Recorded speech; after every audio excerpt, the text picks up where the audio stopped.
Hey y'all, it's Marlene. I have a video. I have a video coming up soon. I was editing all day today. I'm so tired. I was editing all day today. I'm exhausted. But I miss doing live though. What's that on my nose? What the heck? What is that? Why do you do this to me? Okay, good. It's gone. But yeah, hey guys, what's up? So I was like, let me just do a quick video and say hello, and I'll probably put this on my Patreon. So if this one disappears, it will be on my Patreon. If any videos that you like disappears, it probably is on Patreon. So check out my Patreon quickly. But hey guys, what's up? I've missed you much. I have a nice video coming up very soon. I have a nice video coming up really soon. I don't know. I was talking to someone. Just now in my DMs, right? Hey Mickey, what's up? I was talking to somebody just now in my DMs, and I was like, you know what? I need to make a video about this quickly because the person sent me a post, and it was a post about what's his name? Adam. What's the white actor's name? But he's dressed like a homeless person, and they were like, oh, one of those posts that goes like, oh, you see how he's worth Adam Sandler, like, oh yeah, he's worth like 400, he's worth $420 million, but he dresses simply like almost like a homeless person with no jewelry on, like as if he doesn't have to prove anything, right? To kind of say, like, oh, black people, we always feel like we got to have jewelry, we got to be excessive, we have to wear designers, et cetera, et cetera. And I'm like, well, it's very easy, right? It's super, super easy for a white person, especially a white man in America, to dress like a hobo because a white man is a white man in America, period. Right. And the thing is, like, white people didn't have to go through 400 plus years of severe degradation. Like, white people didn't have to go through 400 years plus of being called a very disgusting slur. Right. White people didn't have to face like 400 plus years of systemic oppression. Everybody was tortured, abused, degraded, enslaved, murdered. I mean, you name it, right? For their promotion. So when you're a white man today, your whiteness, your white patriarchy, your position in America, period, is very secure. So you have nothing to prove. When you're black, especially if you're black in America, because let's be honest, and I said before, I'm gonna say it again, America is super anti-black. When you're black in America, you don't get the benefit of the doubt of being a person of value simply as a human being. It's not like black people just want to have to spend all this money to prove that, oh, I'm somebody. No, we have been made to feel like we are nothing. We have intentionally been made to feel like we're always dumb, we're not this, we're not that. Like when people intentionally hijack the true, hey Mark, when people intentionally hijack the true nature of Jesus Christ and try to tell you that Jesus is a European, but the man was born in Bethlehem, went into hiding in freaking Black Egypt. Okay, let that sink in. What do you think that does to a people? It's like, I get it. Like, it's one thing. Like, if you're woke, amen, more power to you. If you understand money, more power to you. If you know how to manage your coins, more power to you. If you're black and you're highly educated, more power to you, right? But it doesn't give you the right. Hey, Shaniqua, hey, Nada. You know what I mean? But it doesn't give you the right to look down on other people. Like, black people have been severely degraded. Like, it's not even a joke. Black people have been severely degraded. Severely degraded. Like, I went to the Whitley plantation. And mind you, I'm from Africa. I went to the Whitley plantation, you guys, in Louisiana. I was traumatized. I was traumatized how they could treat human beings like this. So it's like, enough with the BS, like the condescending. I'm so sick and tired of condescending. Hey, Kels, I'm so tired of condescending BS when it comes to black people. Like, always trying to patronize black people, always trying to make black people feel stupid. Listen, even if you feel like black people act stupid, it's for a reason. It's for a reason. It's for a reason. Like, even one day on some real stuff though, like, I try not to do these kinds of videos because y'all know I'm pro-black. I am very pro-black, right? Hey Nelly, I am very pro-black. And so, in America, if you notice carefully in America, you're not allowed to be proud to be black. Like everybody can be proud of being this or being that, or being you're like if you're if you're like if you can be proud of your sexuality, because a lot of white people want to be proud of sexuality. It's a crime in this country to be pro-black. Like I sat here and I listened to Condoleezza Rice, you guys. I was so heated, but I'm like, nah, Martin, don't do it. Because you have a palate to sell, keep your mouth shut. But my problem with people like Condoleezza Rice, just because you made it, or just because you were able to numb yourself to not react, because the only way, especially for her, I'm not even African American. I'm African. I'm from West Africa. Okay? I'm West African. I came here in 1996. But I'm like, when Condoleezza Rice was born, when Condoleezza Rice went to elementary school, when Condoleezza Rice went to college, this lady she got a whole PhD from Notre Dame. That is a super white, super Irish university, super Catholic also. So you can only imagine what she had to endure. And a lot of black people, a lot of African Americans, to cope with the severity of racism, the severity of the degradation of racism, they black out, like they numb themselves. They numb themselves so they don't have to feel. Because if you start feeling, you're gonna have depression. You're legitimately going to have depression. But a lot of black, just like Clarence Thomas, just because you're black, just because you're African American and you've made it, whoop-de-doo, more power to you. But how many millions and millions of black people, of African Americans, didn't make it?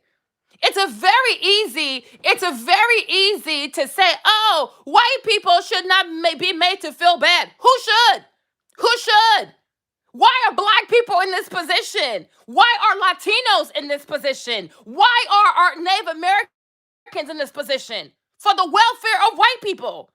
So okay, and then the thing is like, I'm like, this lady, she's so weird. She's so weird.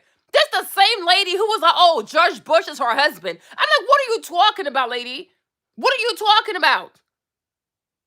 What are you talking about? What is this lady talk? So because you made it, and we're gonna sit here and deny that millions of people, it's not even just black people.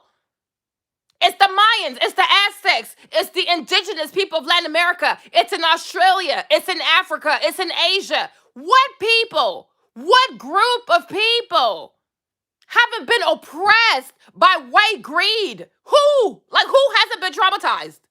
Who hasn't been traumatized? And what you have to recognize in the countries such as America, where you have about like 300 to 350 million people, 200 million people are white people. Only 46 million identify as black or African American. So when you find yourself in a very hostile situation, when you find yourself pretty much you're a captive, let's be honest, right?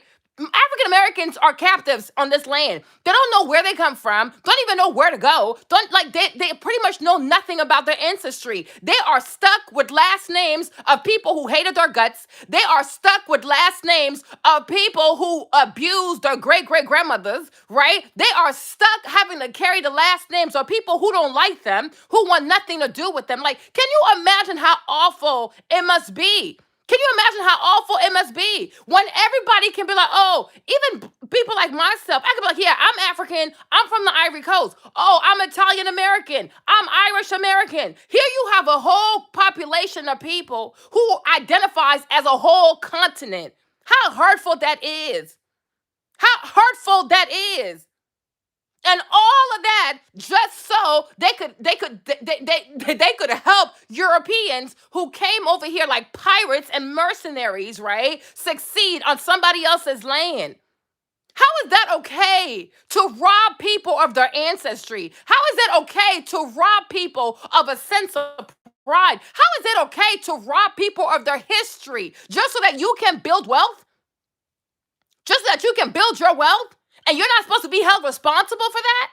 Everything that a majority of white Americans enjoy, even if you're not a super rich person, it don't matter. Your skin color by itself is huge privilege. It's huge currency, period. And that what you got is at the detriment of generations of black people. Like Germany to this day still has to pay reparations for what Hitler did to the Jews. America paid reparations to Japan for what they did to Japan. They even paid reparations to the Japanese Americans for locking them up in the concentration camps because it was unconstitutional. These people were Americans. You can't just take away their citizenship and then treat them like foreign traitors and lock them up in a concentration camp. You apologize to everybody. You feel bad for having done stuff to everybody. But when it comes to black people, they can't tell you, oh, what you've done was horrible. Even if you haven't done it directly, there's somebody in your bloodline who did it. So how do you think you're not responsible for the acts of your ancestors that have put you today in a position of privilege? Is this a joke? Is this a joke? Like, is this a joke? And people want to make you feel bad when you say Black Lives Matter. People want to make you feel bad about it. But in the truth of the matter is, white feelings matter more than anything else. I'm like, is this lady serious? Is this lady serious? And when you find yourself as a minority group amongst people who have a history of being severely violent, you don't have any weapons. You don't have a bunch of generals. You don't have any power out here. One of your most powerful tools is shame. It's making them feel bad because you hope at least there's still some humanity left in these people. So if you call on shame, they'll back away from you. Because that's really the only tool of protection that black people have in America against white people. Like me, I'm a naturalized U.S. citizen. My husband, he's African American. He's a U.S. citizen. But to be honest, right, we both got our citizenship from a white person. Like for African Americans, their American citizenship is not like it's not a birthright. It's not, oh, because you're born here, therefore no. Everything African Americans have in terms of their civil rights, in terms of their like civil liberties, a white person gave that to them. How's that different? I paid for mine. How's that okay? How's that okay? And of course you should feel bad. Of course you should feel bad. You feel bad for dogs. You feel bad for cats. You feel bad for trees. But you don't think you should feel bad? That for 400 years, people were denied access to an education? You don't think you should feel bad that in 1955, Board of Education, what's it called, Brown versus the Education Board of Topeka, Kansas, that a whole bunch of white people, grown white people, were out there with bananas and sticks and their spit on a 5-year-old girl in Louisiana because she was trying to go to school? You don't think you should feel bad? You don't think you should feel bad? When you live so lavishly, most public schools in white neighborhoods are well taken care of. They're well staffed. The kids got good food. And on the other side, where the black children go, who are also American children, they're treated like second-class citizens. I'm like, is this lady insane? Is she possessed? Is she possessed? Because I was so confused. But I'm like always trying to like shame black people all the time. Like it's enough. It is enough. It's enough. Just like always trying to shame like African countries. It's enough. Most of these countries, just like Black America, only got their independence in the 60s. What's 50 years in the life of a person when for 400 years you were told what to do, how to think, who to be, how to sleep, how to pray? You're just figuring stuff out. It's only 5 decades. It's only 5 decades. It's like you got to have patience with people. You got to have mercy with people. And not just that, you got to have patience. You got to have mercy with your own kind. Have mercy for people who look like you. Even if you think they could do better, have mercy on them. Because once upon a time, you were also ignorant. Once upon a time, you were also blind. Have mercy on your own people. And then cut your own people a break. Yeah, I mean, you probably should be doing this kind of stuff, but sometimes people do the best with what they know. But always trying to make it seem like we are the most problematic. We are the people who need the most therapy. I'm like, excuse me? Excuse me? There's like, I don't even know why. For some reason, YouTube wants me to watch this thing with Oprah Winfrey. It's some kind of panel with Oprah Winfrey and a bunch of black women, and they want to talk about their trauma, how they grew up with their trauma, if their mama used to beat them. I'm like, but damn. And it's like, you, Oprah, Like, oh my gosh, like I probably this video's gonna go on Patreon. But my thing that really upsets me is like you, Oprah, you're a multi-billionaire. You never do shows to help black women grow their businesses. You never do a show where you promote black businesses. You don't do shows where you give out money, like stuff to really build generational wealth, right? Because you don't want to part ways with your money. But you're always trying to bring us all the pain, the trauma, like, yo, we're tired. We're tired. Even having Tyler Perry on her network, always making these stupid ass movies and stupid ass theater crap about black women, where like what's her name? Candace is evil, Veronica is a whole demon. You know what I'm saying? No, she doesn't do a lot for the black community. I'm very, very sorry. Because if you say, oh, I do a lot for the black community, and all you do is always bring back pain, bring back trauma, it is enough. No, it's not. No, it's not. She does what? What does she do? What does she do more than the next person? No, she doesn't. If to you she does, that's more power to you. To me, Martin, she does not. To me, she does not. When I look at Oprah Winfrey, I look at her companies, I look at the people she put in power, they're all white people. What are we talking about? I've watched Oprah Winfrey for years. For years. I watched her own show for years. Everybody that got to sit on her couch and be successful, white people. Everybody that got to have a TV show from Oprah, white people. What is you talking about, Nada? Dr. Phil, Dr. Oz, Nathan. Who else? I'm missing a whole bunch of people. She waited all until the very, very end to give a hookup to Gail at Good Morning America. But every time it's black woman, it's always trauma. It's always the black church is toxic. It's always the black mother who did this. And I'm like, but damn, sis, but damn. Is there ever a time where you can put us out here in a good, like, how is she different than Kevin Samuels? How is she different than Kevin Samuels? Every time you see Oprah Winfrey, it's like she always tries to make it seem like we have so many mental issues. Like, oh, we need therapy. Oh, in the black community, we don't like to talk about things. Girl, bye. Girl, bye. When do you ever see black children go to white churches and blow people up? When do you ever see black children go on a cross-country tour, strangle their girlfriends like Brian Landry, and leave the girl to die in the desert? When do you ever see black children go around and take other white children and have their bodies swinging to and fro on magnolia trees? Are you kidding me? Are you kidding me? Let's talk about the number of abuse, domestic abuse in white households. Let's talk about how many white women get their asses beat by their white husbands. Let's talk about how many white men butcher their pregnant wives and leave them to die in the back of a pickup truck. Come on now. Oh, in the black community, we don't believe in talking. Girl, bye. Nobody wants to talk. That's just human nature. The majority of people live in denial. It's not just a black people thing. Okay? It's not just a black people thing. It's not just a black people. Oh, black people this. No, the toxic white man, yeah. She might have talked about what but toxic white man, but we could all sit here and say Oprah made a whole bunch of white people rich. Okay? And to this day, Monique is out there hurting, and she can't even extend an apology to Monique. But she wants to sit here, oh, I'm up here to uplift. Uplift who? Uplift where? Uplift where? Uplift who? With what? Where? Where? Always trying to hold black women accountable, hold black people accountable. When that man wrote that book, when that white man came on her show, because her white CEO, her white executive producer of the Oprah Winfrey Show told her that, oh, the man wrote a little pieces, whatever, and it was a whole lie. Oprah apologized to a white man who used her to get on the New York best-selling list. The man made all kinds of money.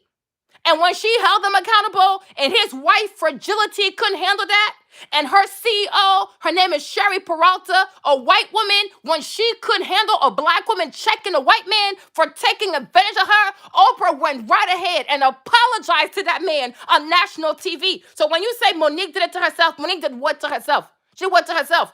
If Monique, like the rest of us, sat here and drank the Kool-Aid and she believed in Oprah, she felt like her and Oprah shared the same story because of the sexual trauma, and her and Oprah had something in common, and she confided in Oprah. She looked up to Oprah. Why? You can't be mad at somebody for being upset. You can't be mad at somebody for being upset. And on top of that, Monique has never been the one to sit on TV all day, every day, talk about empowerment, talk about spirituality, talk about how to become a better person. Oprah is the one who put herself out there like the black Jesus out here. So, okay, church lady, okay, Messiah. So if you're the one who wants to be all about spirituality, then it's more on you. It's more on you. You might not mean to hurt somebody, but when you recognize that somebody's soul is hurting, when you recognize that the soul of another black woman is in pain, what is it to you to say sorry to her? It's only a 5-letter word, so you can't say that to her? But you want to sit here all day, every day, preach to the rest of us about therapy, preach to the rest of us about how to not be toxic, preach to the rest of us about, oh, good soul and good Sunday, preach to us about sisterhood. This got to be a freaking joke. This has to be a joke. This has to be a joke. When you recognize that you hurt somebody, say sorry to somebody. It's not okay to have somebody's soul in agony when you can set a person free. That's it. Otherwise, everything you do is fugazi. It's fugazi. And that's what even Jesus said, like, there's no point for you to make an offering. There's no point for you to pay your tithes. Because if you recognize that you beefing with your sister, you beefing with your brother, go make peace with them before you come over here with this. Get away from me with that, Apollo. We don't want this over here. We don't want this over here. But always trying to make it seem like black people, we always have the issues. Like even now, they're trying to make black people the face of people who don't want to get the jab. Like, please stop. Please stop. When it came to the stuff with the Asian people, they trying to make black people the face of people who don't like Asians. I'm like, what is going on here? What is going on here? Like, y'all, people need to go away from me with that kind of stuff. Go away from me with that kind of stuff. Because if you black, you got to have a certain amount of love for your people. And like 1 Corinthians 13 says that love, it covers a multitude of sin. You got to cover your people. Got to have a certain amount of mercy from your people. Like even me, being African, there's a lot of things. I'm going to be really honest with you. There are a lot of things about African American culture. Sometimes I'm like, I am confused. Like this is confusing to me. But I recognize that trauma sometimes will make people act irrationally. Because even though we've all been abused, African American trauma and then African trauma, it's a different kind of trauma. And we all manifest the trauma in different ways. You know what I'm trying to say? So it's like you gotta have mercy. Like, I don't understand it, I wouldn't do it. But I have enough mercy because I understand that I don't understand all of it because I haven't lived all of it. Like I haven't lived a full African American experience. I've lived a Black American experience, right? But I haven't lived a full Black African American experience. So certain things I will never understand. So it's like you gotta have mercy for people. Gotta have mercy for people who look like you. Because you don't know. And not everybody is as strong as you. You, Condoleezza Rice, maybe you are strong in all of that. More power to you. But being that strong sometimes, it makes you weak in other places. So just because you made it, just because you got a PhD at 26 from Notre Dame and you went on to work at the White House, more power to you. But not everybody's as strong as you. And not everybody should be strong in the face of oppression, in the face of racism, in the face of adversity, in the face of segregation. Like, it's not even normal. It's not even normal. Why is it that people always want to put Black people under unduly stress to see how quick we break or how fast we don't break? Oh my gosh, look, you weren't strong enough. These are not normal. These are not normal living conditions for any human being. These are not normal living conditions for any human being. It's not normal. And there's a reason why. You know what I mean? There's a reason why sometimes Black people do feel the need to be a bit more boastful. Because for so long, Black people were told that they were nothing. You know, imagine people call you monkey, monkey, monkey for I don't know how many centuries. Like that's going to affect you. That's going to affect you. Imagine like you can afford housing, or imagine like how long it even took Black people here to even in a globally, how long it took the majority of Black people to even have running water. Do you ever think about that? How long did it even take the majority of Black people to even have a toilet inside their homes that they could actually flush? And this stuff, it affects people. It affects children. Poverty, it shapes people. A lot of these adults that you see with the extra need to be flamboyant, they somewhat have PTSD from the severe poverty they grew up in. And it affects people. Like, me, I probably don't have to do it because I grew up pretty well. I grew up pretty comfortable. But who's to say that if I grew up under like excessive stress of poverty, I don't know what I would be. I don't know who I would be. And I think like that's one thing you learn also that you have to learn when you call yourself a Christian. You gotta have mercy for people.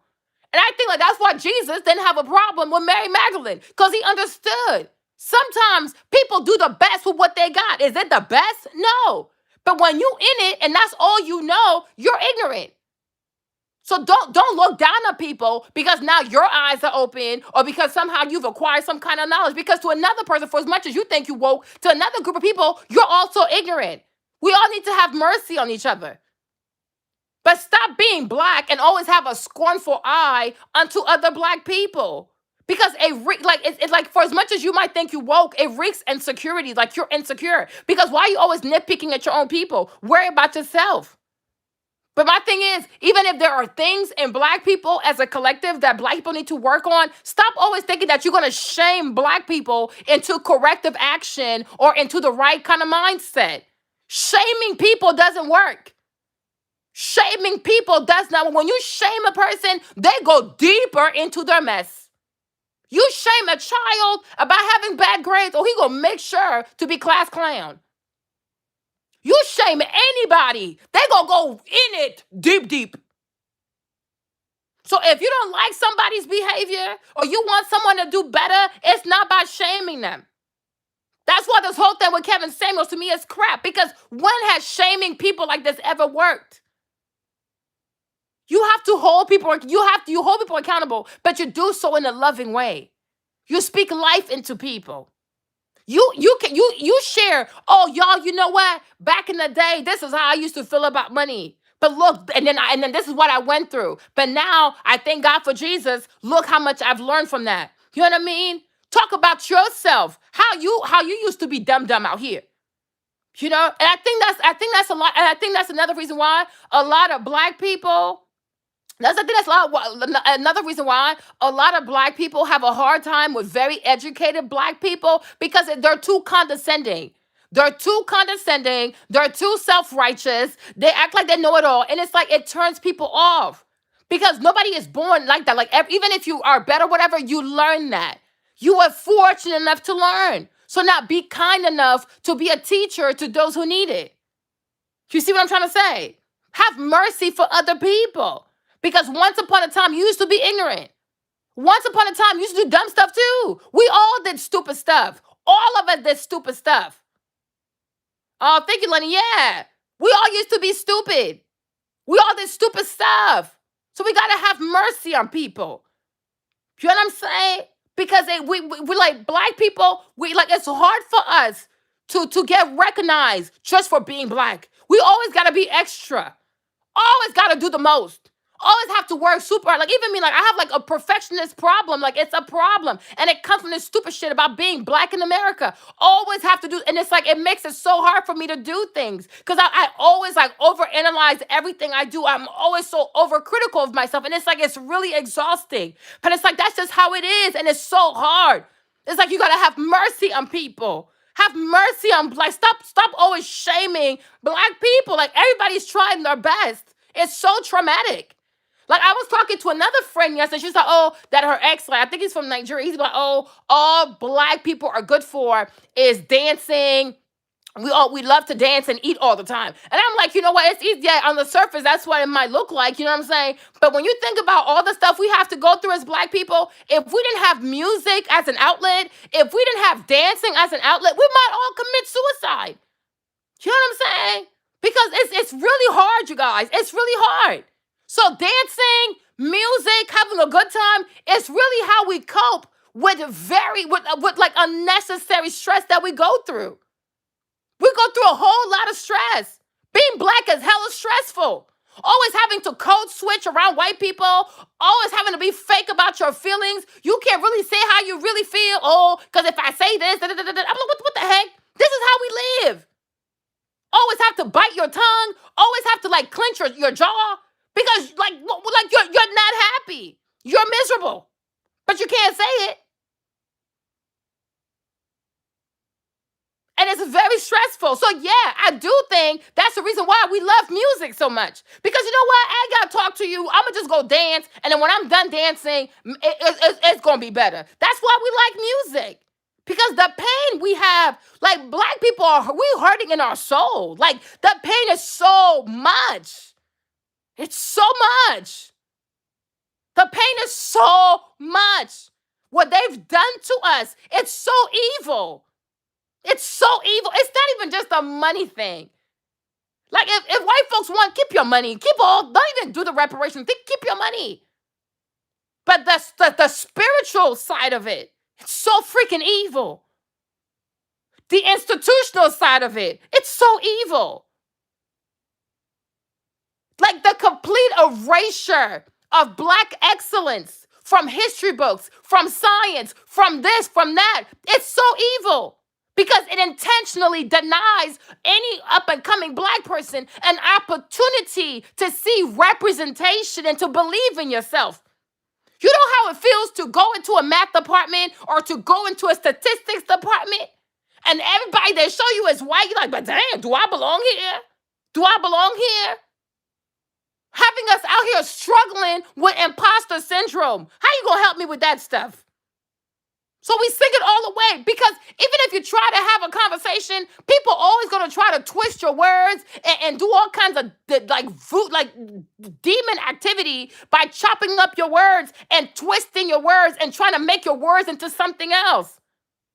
Because that's what's convenient to them. Because they intentionally do not want to understand. Can you imagine having a conversation with somebody who refuses to have goodwill, who refuses to hear what you're saying, and constantly tries to twist your words and do all kinds of weird chopping up of your words to paint you out to be something that you're not? Can you imagine? Can you imagine? Can you imagine? Trying to paint black people as the face of homophobia. Is this a joke? Is this a joke? Like, is this a joke? And that's why it upsets me every time someone like Boosie even responds to this foolishness. Boosie, keep your mouth shut. Because they have an agenda. Because the same way they're being called racist, they want to label us something too to make it seem like we're hateful people. Is this a joke? This a joke? This a joke? Trying to make black people the face of homophobia. Trying to make the black church the face of spiritual intolerance or whatever. Are you kidding me? Are you kidding me? If it wasn't for Dr. King, would you have gay pride out here? Have you ever sat your behind down and actually read what came with the Civil Rights Act of 1963? Have you ever sat your behind down? What are you talking about? And let me also say this, because so many people out here are ignorant. But like I said, we're going to have mercy, right? We're going to have mercy out here. While you're sitting out here and you might think that they called the Stonewall the first gay pride in the 70s. It happened after, once again, black people do the work and white people write the coattails of the black person and then hijack a movement. But my thing is, before you even get to gay pride or the first gay march, whatever it was called, right? There were gay black people marching with Dr. King. There was a famous gay black man who was a helper of Dr. King. He's light-skinned like that. Like, he's in a lot of the pictures. I think he was even with him in Selma. What are you talking about? So if he marched with Dr. King, then I will say that was also the first gay march, and it was held by a black person. What is we talking about? What are we talking about? And that's why I can't stand public schools. Because you send black children to these places, they become an enemy of their own community. Because all they do in these public schools is give black children propaganda content against their own community, against their own black church, against their black mama, against their black daddy, against your uncle, your aunties. They make you hate your own kind. You think them people love you? Ha! You kidding me? This is hilarious. This is hilarious to me. Without Dr. King, without black people marching to force America, to force white patriarchy, white European American males to honor the First Amendment, which is not just the freedom of speech, it's freedom of religion, it is freedom of congregation. Dr. King risked his life so that everybody out here Irrespective of your color, your race, your not even race, because we're all human, your color, your religion, and your sexual orientation, America will treat you as a human being. Dr. King did that. A black man, a black Pentecostal man from Georgia. And now y'all want to sit here and paint the black church like he didn't exclude nobody from the I Have a Dream speech. He didn't exclude anybody from standing behind him.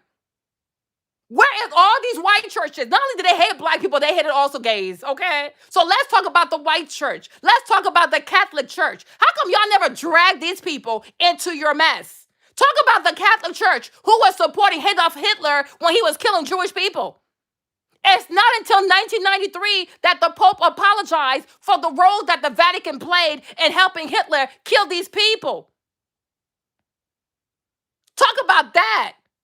Talk about the Catholic Church supporting slavery. Talk about the Anglican Church. Talk about all these different factions of white people who ran their own version of the Jesus Church and their support of what? Homophobia, their support of racism, their support of slavery, their support of misogyny, their support of all kinds of weird forms of birth control. Talk about the white-led man's church. Talk about that. Let's start there. Let's start there. Let's start there. But y'all not about to come. You're not, and we're not gonna sit here acting like, oh, we don't have issues in the black church. Well, they got a whole bunch of issues in the white man's church too. They be touching children over there. They be taking money, all kinds. The Vatican takes money from all these poor African countries. Let's talk about that. Let's talk about that. The Vatican has played all kinds of role in helping with all kinds of weird torture forms of birth control. Let's talk about that. Let's talk about those people over there. Let's talk about white people over there. Excuse me? Y'all want to sit here and act as if the white church always had open door policy for gay people? Excuse me? Excuse me? What? What?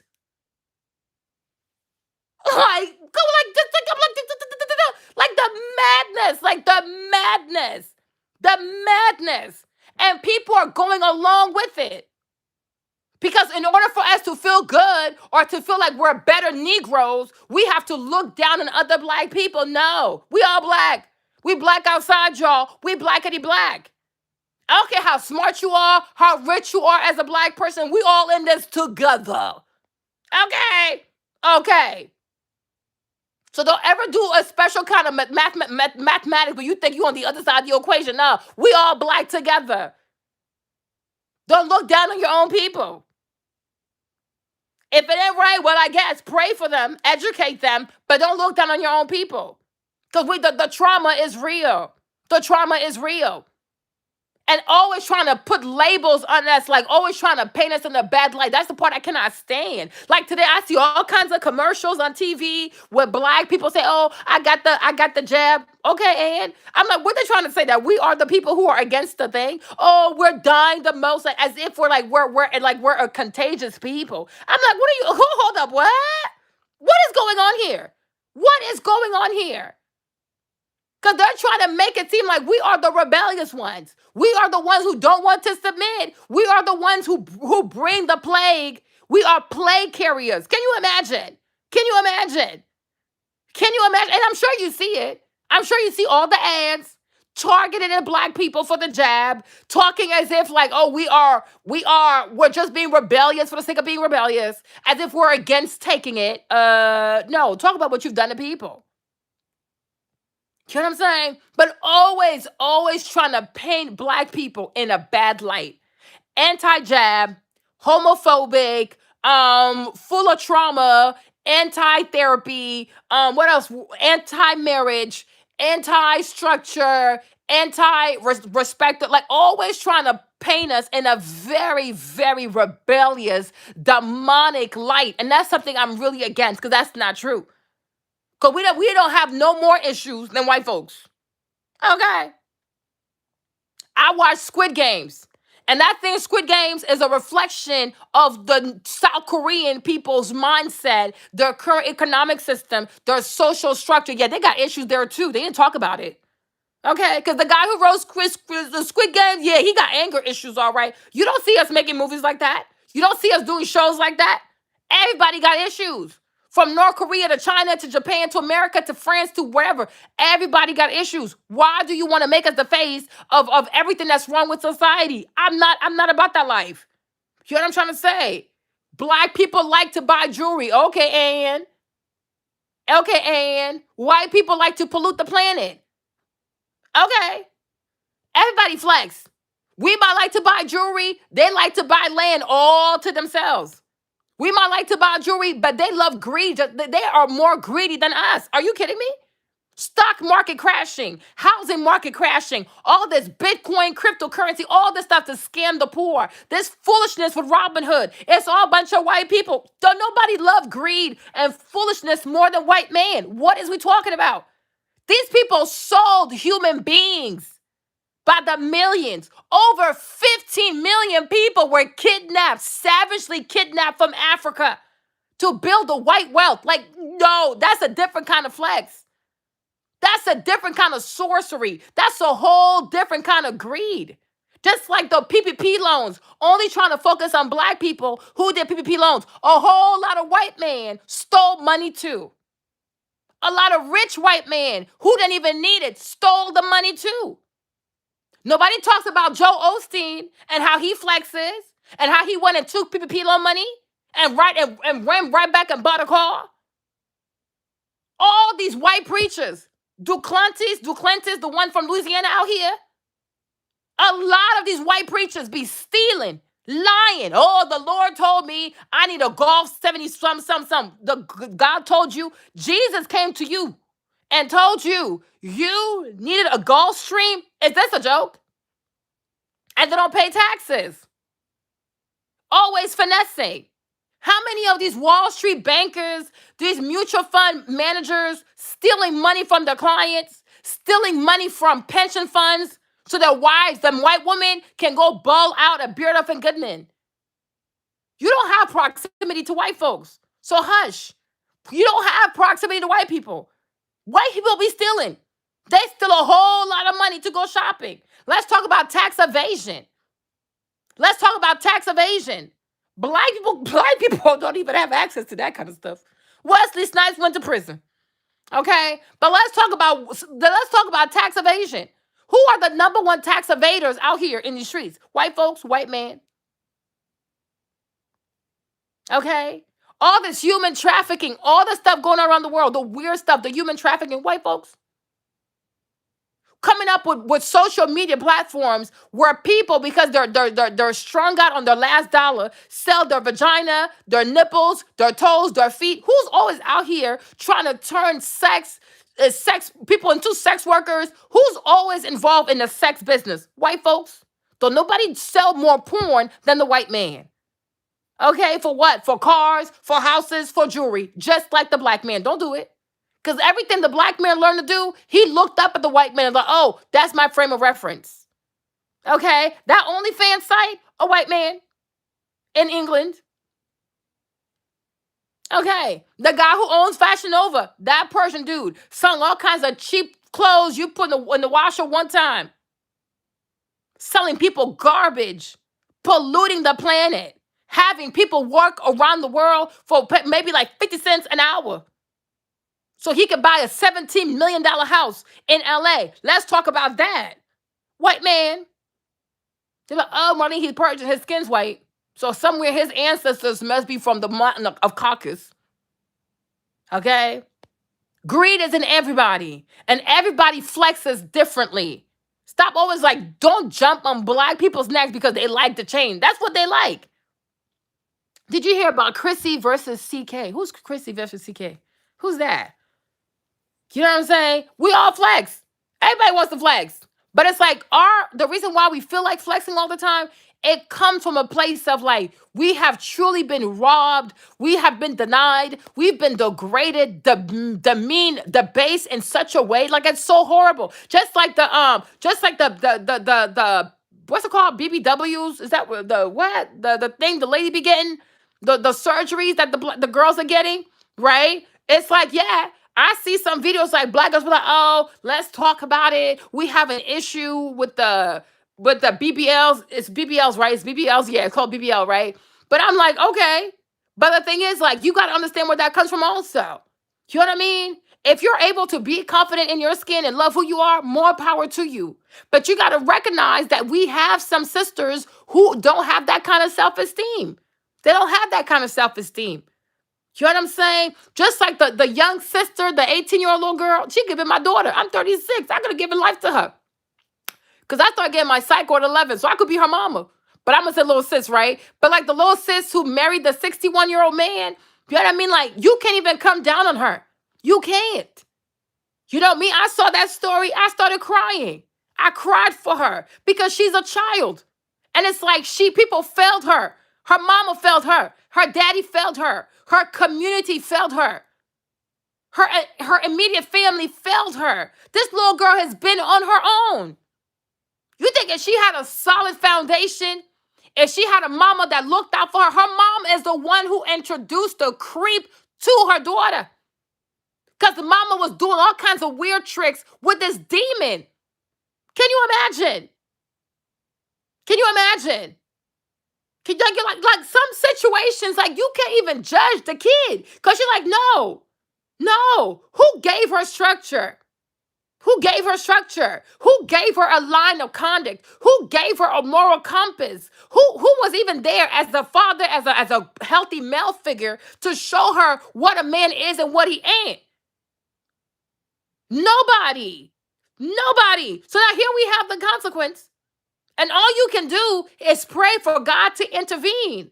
Because this man he has manipulated her mind. He brainwashed her. And it might take years for her to walk away from that. Like, because that's all she knows. That's all she knows. And sometimes we also got to all recognize our own privilege. Like, damn, thank God my parents were healthy. Might not be the richest, might not have been the nicest, right? But at least I was protected from this kind of foolishness. You know what I mean? It's like we got to have mercy because a lot of us are not there yet. A lot of women are not confident in their skin. A lot of black women are not comfortable in their skin. A lot of black women are not comfortable with their features. A lot of black women are not comfortable with their hair. A lot of black women are still trying to figure it out. You got to have mercy. You know what I mean? Like, there are YouTubers that I watch, I'm like, girl, that's a lot of surgery. But I feel like there's something else going on. So I'm not gonna judge her because I feel like it's excessive. I'm like, yeah, that's excessive, right? But I'm like, this sister right here, she's hurting. She's looking for something. And I pray to God she finds it before it's too late. You know what I mean?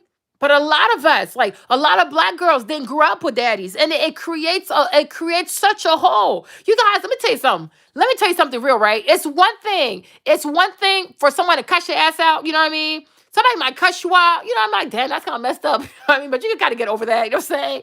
Somebody can hit you or throw something at you. You can wash it off. But when your soul, you guys, when your soul is hurting, when your soul has been affected, that's why I was struggling with my depression for 3 years.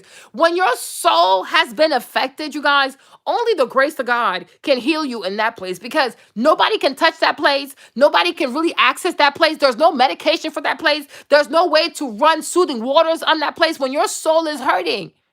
That stuff is real. And it can take years. It can take years for someone to recognize that they're actually in pain. Like, it could take years for someone to even be honest about, I think my soul is not okay. Huh? You know what I'm saying? Like, it could take years for someone to be like, wow, my soul feels incomplete. You know what I mean? And one thing we do as human beings also, hey, gracious, one thing we do as human beings, y'all, on some real stuff, when something is so painful, when things are so painful, we can black out. Like, you have a way as a human being to erase certain parts of your memory so that you don't feel the pain, but like your soul still feels the pain. Does that make sense? So it's like there's a disconnect, right? A lot of my people, right, as black people, a lot of my people are disconnected. Like, the body and the soul are not together because they don't want to deal with the pain. They don't want to, like, in this physical, let's say this is the physical realm, like this is the, like, right here, right? They don't want to feel the pain in the body. So they, like, black out, or they erase it, or they go completely numb. They numb it out. Like they just go, like, they go completely numb.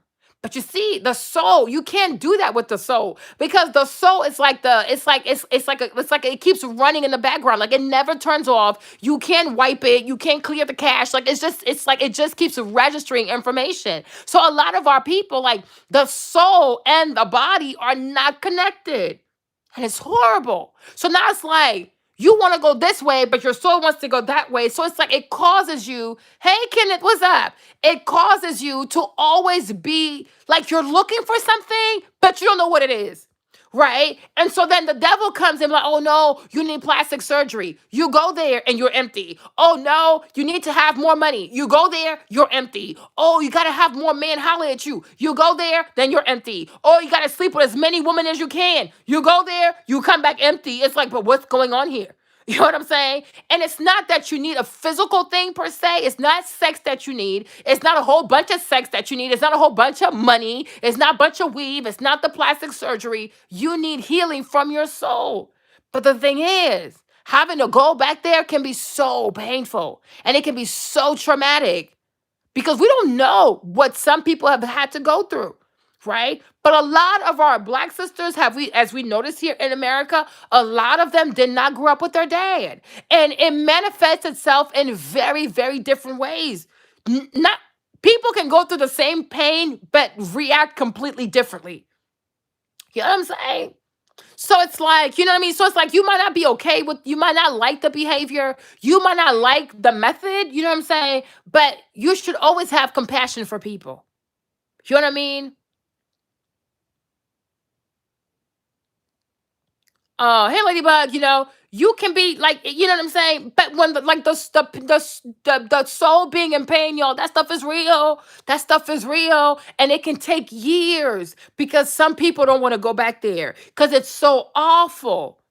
It's so awful. And even like the reason why black people don't like therapy, it's not just because we don't believe in talking to strangers, right? But you got to remember too, everything needs context, right? If you take things like, especially here in America, black people talking too much, before you know it, you're going to end up on a tree somewhere. So there are reasons why historically or in terms of culture, people could say like, oh, black people then believe in telling their business to other people because you talking too much will get you killed. Like, I don't understand why people act like we just randomly we randomly are the way that we are. Everything black people used to do on this land could get you killed. Okay? So at that point, it's like you are in a concentration camp. You become very careful. You're very, very careful because you don't know how this stuff can turn. Now, does it turn into people taking advantage? Hey, Mariah, of course, right? Because where there is secrecy, Zane, you left Instagram, didn't tell me. And now every time I send you DMs, they come back as like this Instagram user. I'm like, what the heck is going on here? What did you leave Instagram for? Right? But it's like there is a contextual reason as to why black people, whether it's here in America, Latin America, or Africa, don't want to tell their business because you talking too much could get you killed. That's how white people made us feel. So you couldn't talk because even you talking will get you killed. Right? But then as we grow, anywhere there's secrecy, it leaves room for demonic arbitrage where somebody with very nefarious intentions can take over. Yes, like child predators and whatever. Yes, but it's like you got to remember. Back then, you didn't even own your body. Like, I don't understand. Like, I just truly hate how people always want to demonize black people.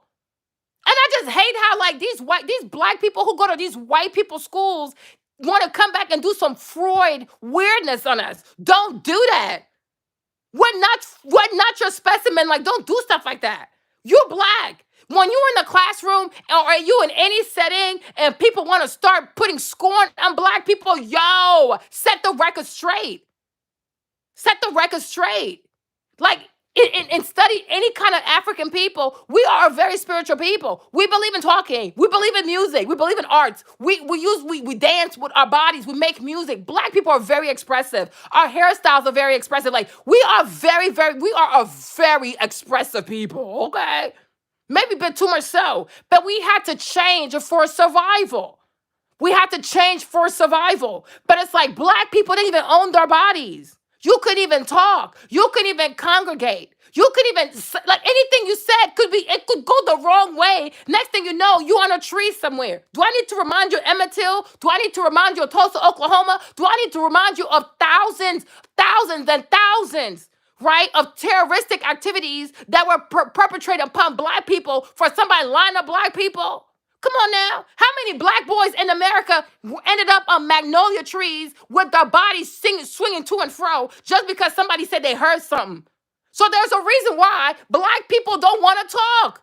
Because our safety, our livelihood, me being able to be here tomorrow depends on whether I talk or not. So that's the reason why we keep it to ourselves. Because we don't know who to trust. Okay, I missed you. We don't know who to trust. Now, is that going to turn into something unhealthy? Yes, but let's also recognize the root of our secrecy and the root of like, no, let's just keep it to ourselves because we're not safe.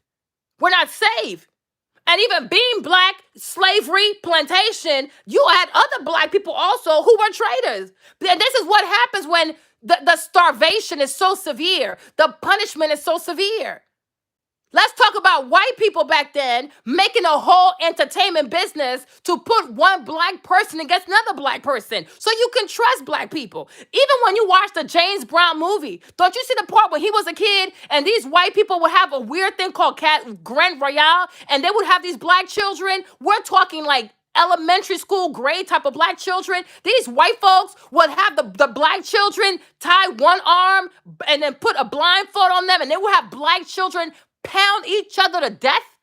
This is what it was like. They didn't want us to trust each other. They didn't want us to lean on each other. They didn't want us to love each other. So you could tell something to somebody who looked black, but he's also trying to survive. He's trying to get more food. He's trying to get less hours of torture because everybody's being tortured. So he goes snitch. Just like Squid Games. Like Squid Game is like plantation for black people. This is exactly what Squid Games was. White people have intentionally created a fake social structure for black people where we don't trust each other for their entertainment. Like, is this a joke? Like, come on. Like, why do we always want to sit here and act like we don't know how demonic the mindset is? Like, come on now. So why are we going to talk? Talk and go get you killed. Then now look at the curse it has become. But they also, white folks, need to take ownership and are reluctant to talk to people because they've made us afraid to talk to people. Even to this day, how many black people at the workplace are afraid to go to human resource to speak on a white coworker or to speak on a white boss? Because somehow human resource gonna turn that on your black ass. It happened to Jimmy. It happened to James at work. Oh, bye, Shaniqua. You see what I'm saying? You don't even feel comfortable to go to human resource because they're going to flip it on you. So what do? You internalize. You internalize. Like I was watching another thing, like your girlfriend, fiance, or family, whatever. It's some show on Oprah, like where you go with your man and your family comes, his family comes, right? So the black lady was with a white man, right? But it's like the white lady, they're trying to tell her why it's not okay for her to touch a black girl's hair, and she's like, "Oh, I don't see people as color. I don't see color." I'm like, it's not your call to make. But once again, she's insisting as to she's going to do what she wants to do, kind of telling you, well, you internalize how you feel. She don't want to hear it because she's not going to amend her behavior. We always have to internalize shit. What are we talking about? Even Oprah, she wants to sit here and act like, oh, let's talk about it. Let's talk about therapy. Has Oprah gone to therapy for the countless of white men that she had to sleep with to get to where she is today, and then none of them help her?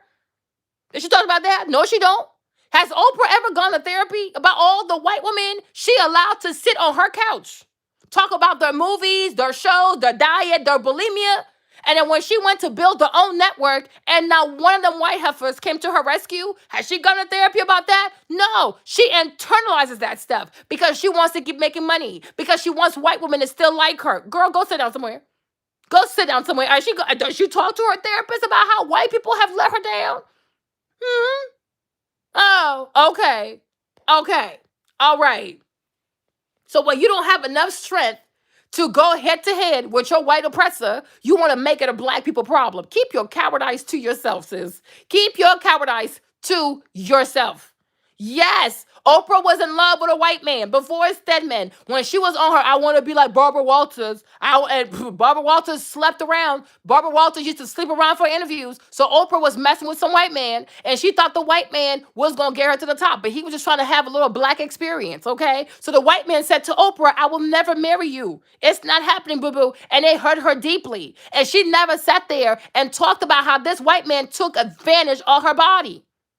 She never talked about the psychology that she felt like, even though she was qualified, she had to lay up under a white man to be seen or to feel like she was somebody. She never talks about that though. But she gonna tell you about her black mama. Her black mother was so abusive, girl. But I mean, I'm sure it's true. But your black mother is not the only one who abused you. A lot of white people abused Oprah too. A lot of white folks have abused Oprah Winfrey, taking advantage of her kindness, of her platform, of her body, of her story, of her blackness. But she never addresses that, right?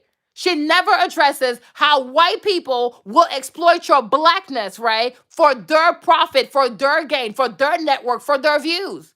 And we see the same thing with Wendy Williams, right? The production company that Wendy is signed to, that's a white business. That's a white business. And they know this lady is not healthy and they don't want to let her out of her contract. You see what I'm trying to say? Let's talk about that. But Wendy has to internalize that yet again.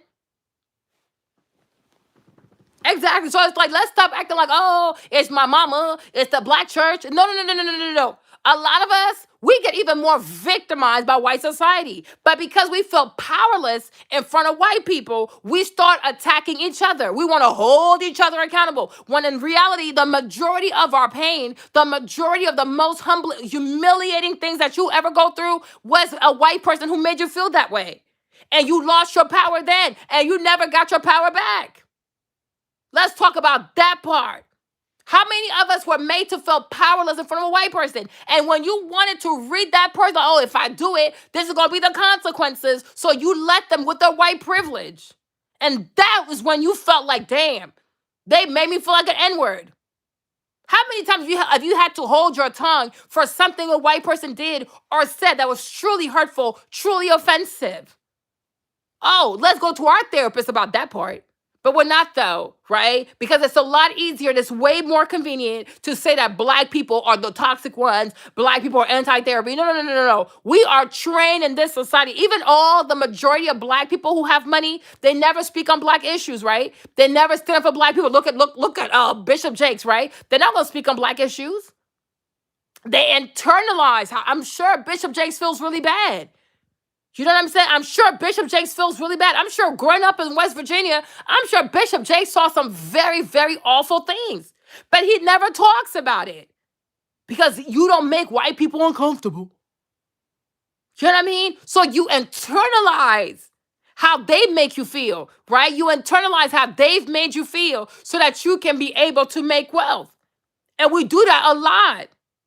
So in order to be able to eat, to survive, or to provide, right? We internalize so many humiliating things that we experience in the hands of white people. You know what I mean? We are constantly mishandled. We are constantly abused. We are constantly ignored. We are constantly under question. We are constantly, demeaned, right? By whiteness, right? But we have to internalize it. We have to internalize it because you don't make white people feel bad now. You don't make white people feel this way now, right? You always have to make them feel good. You have to smile. You have to tickle the little belly. Go ahead, Negro. Tickle me some more, right? You have to chuck and jive for them. And that's how the majority of the wealthy black people are people who tickle the little bellies. Right? Are people who don't ruffle their feathers. Are people who have learned to internalize crap, to not ruffle the feathers or the feelings or the emotions of the white people. That's how you make it. And that in itself is toxic. That is super toxic. But that's how it goes in America.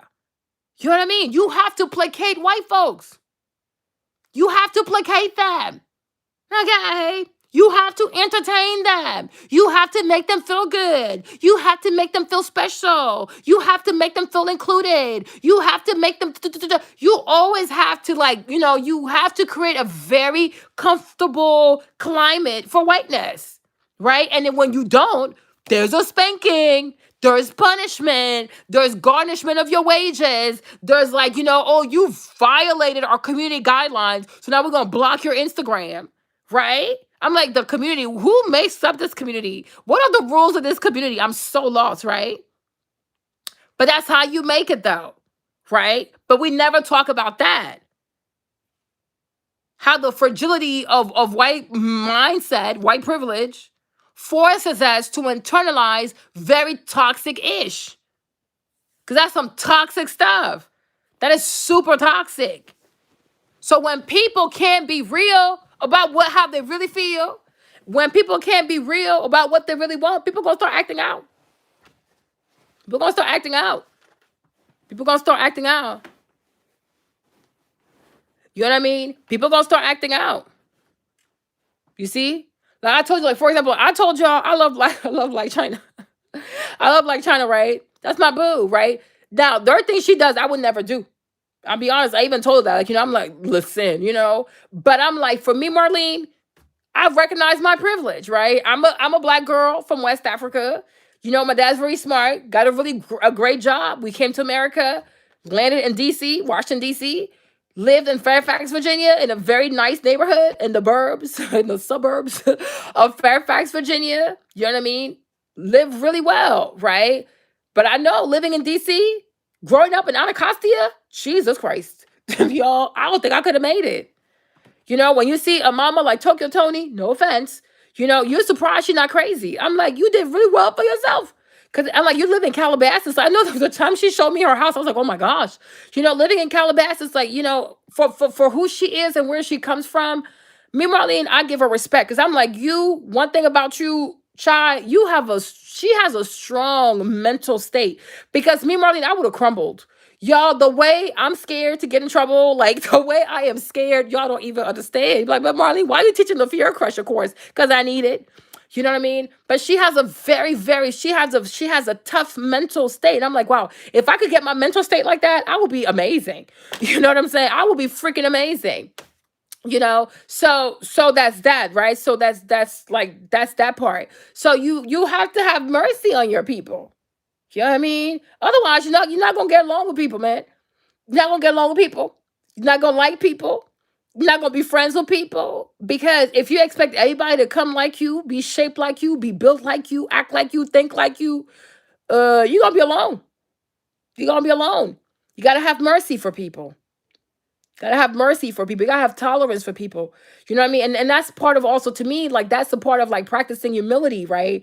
And having empathy. Like, I probably wouldn't do that, but I would love to know more about you. Like, I would love to know why you think the way that you do. I would like to know like the experiences that have shaped you, especially for me, like as a Christian, because as a child of God, as a Christian, as a follower of Jesus, I feel like that's what Jesus would have done, right? Jesus didn't try to tell you, like, I mean, he would tell you don't do that, but it was always in a loving way.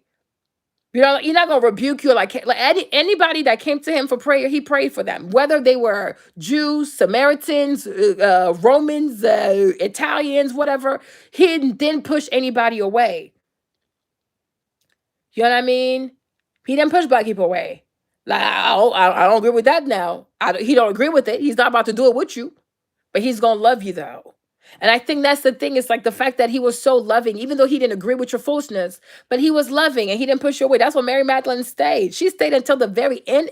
She stayed, right? A lot of people, especially the ladies, they stayed with him forever.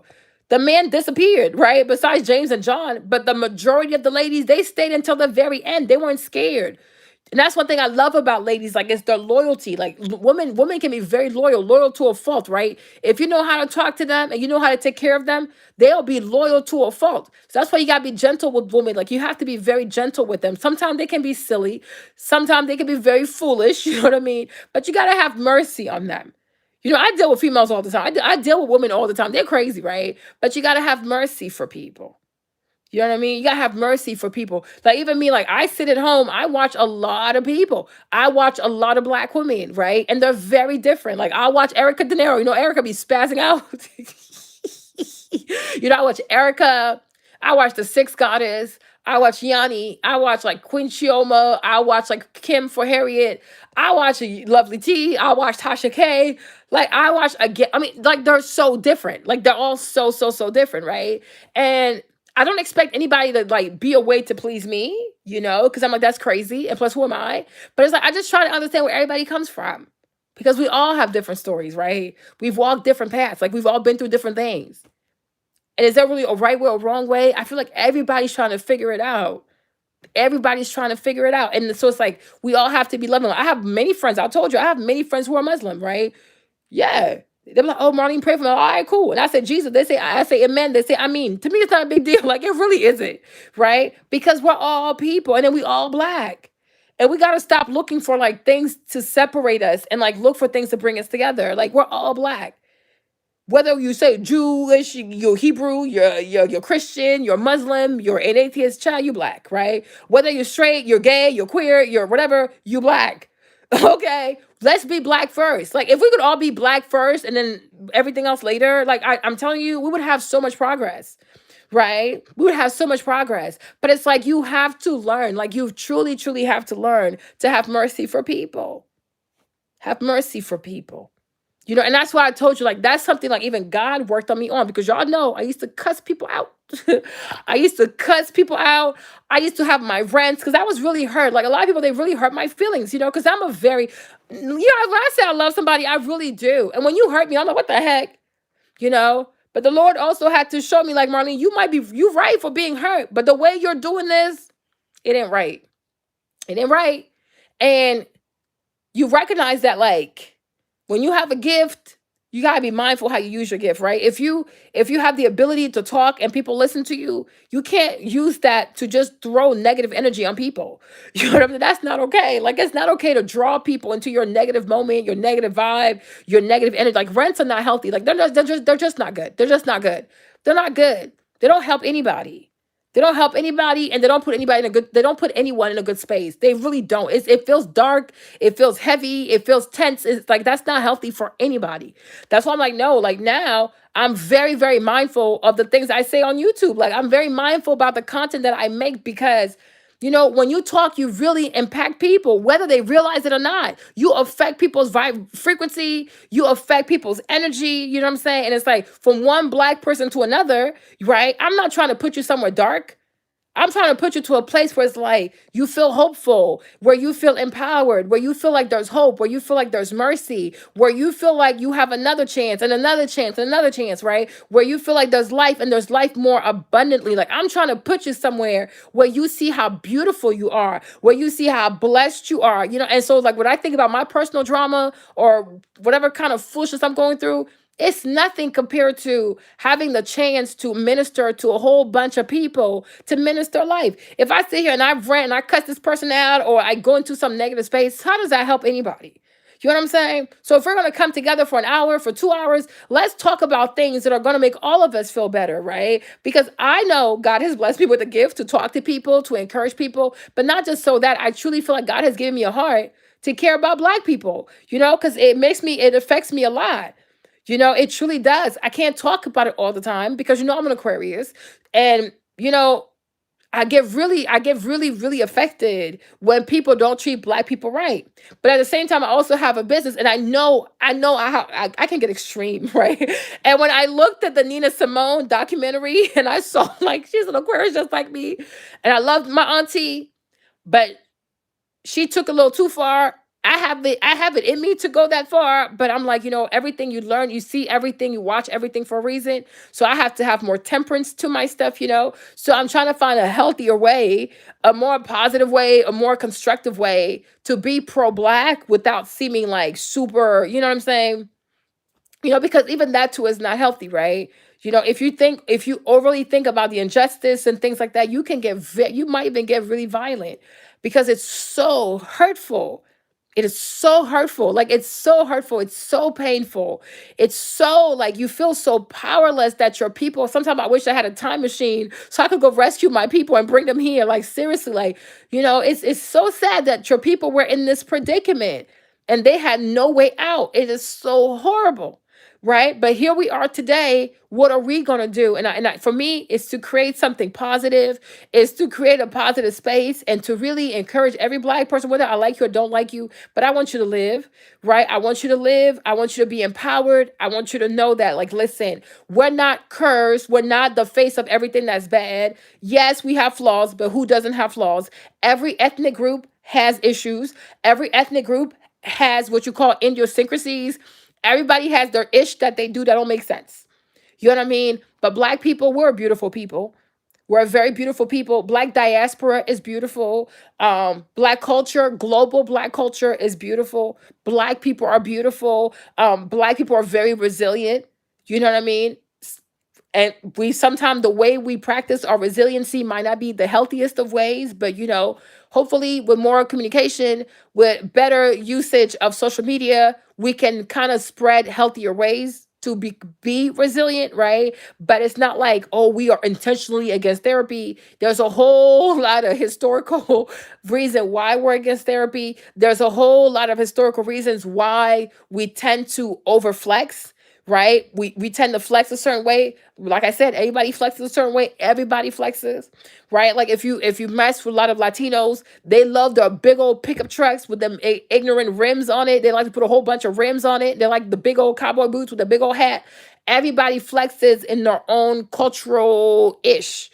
You know what I mean? We like chains. We like gold. Now, the majority of African Americans also are of West African descent. So in West Africa, it's the land of gold. From Liberia, maybe parts of Gambia, Sierra Leone, but definitely from Liberia all the way to Ghana, parts of Togo.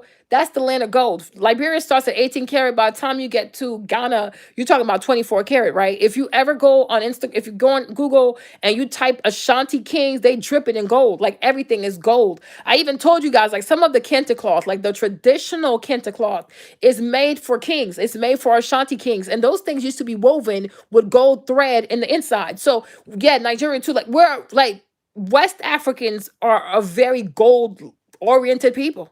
And that's why gold looks good on us for a reason too. I'm just saying, you know what I mean? But that's a cultural thing to us, right? The Europeans are not familiar with gold like that because they don't have it like that. We do. So we've always had a culture of gold. We've always had a culture of gold. We've always had a culture of, like, bronze. We've always blinged out. That's just what we do. That's just, we get it how we live, right? So that's just like, that's a cultural thing also. And I do believe that a lot of things, your taste, certain things like that, are passed through DNA. It's in the blood, right? So naturally, you will see that African Americans are drawn to jewelry. They like the bling bling. But it's like, when you look at their ancestors, when you look at where they come from to this day in Africa, in the traditional practices, people be bling the hell out. You know what I mean? Gold is very important in West African culture. You know what I'm saying? It's very, very important to this day. Like, I'm telling you, these kings be coming out dripping. They have gold cups, gold elephants, gold canes, gold hats. Like, it's ridiculous. That's the culture, right? But nobody says it's ridiculous when the Queen of England does it, right? And yet all of her stuff is stolen. The majority of all their gold and stuff like that from Ghana, from Nigeria, right? And it's like, that's blood. Like, how many people they had to kill for her to be able to bling like that? All these weddings, all these expensive British weddings that you see at Buckingham Palace, brought to you by Ghana and Nigeria. Okay, but nobody says, "Oh my gosh, here are these white people flexing all this gold, and this gold stems from something very bloody." It's a lot of blood behind the crown of England. It's a lot of blood. All that wealth, it's a lot of blood. You see that boy Prince Harry out here not trying to work. Oh, my mama left me 30 million. I bet you from Nigeria. Okay. Most of their money, everything they get, all the stuff they do is from these countries and these islands that they own. I don't even know how that's even okay. Right. And they exploit these people. So it's like, a Black person might floss with a double R with the Rolls Royce. A Black person might floss with the grills. A Black person might floss with the chains. But these people own islands where human beings live on. I think the Bahamas, they finally elected their first female president to replace the Queen of England. You know what I mean? And that's a very morbid type of flex. But nobody finds issues with the British when they own the Virgin Islands, they own like Suriname, they own Canada, they own like they own people's countries just so they can live lavishly. That's a very demonic slavery, pirate, imperialistic type of flex. So and we don't even come close to that kind of evil. We buy a few chains. They go terrorize innocent people, take their land, and then loot all of the resources just so their grandkids don't have to work. Prince Harry, okay? Prince William. They don't work. None of them kids gonna work. The grandkids will never work. And all that stuff is from looting and exploiting Africa, especially Ghana and Nigeria. So we gotta stop doing that. Because we are the least problematic.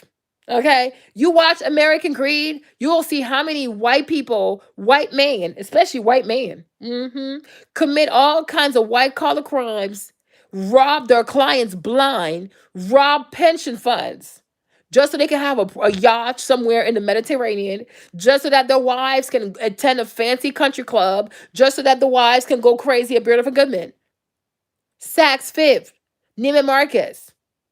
A lot of these women, a lot of these people with a black American Express Centurion card rob their clients.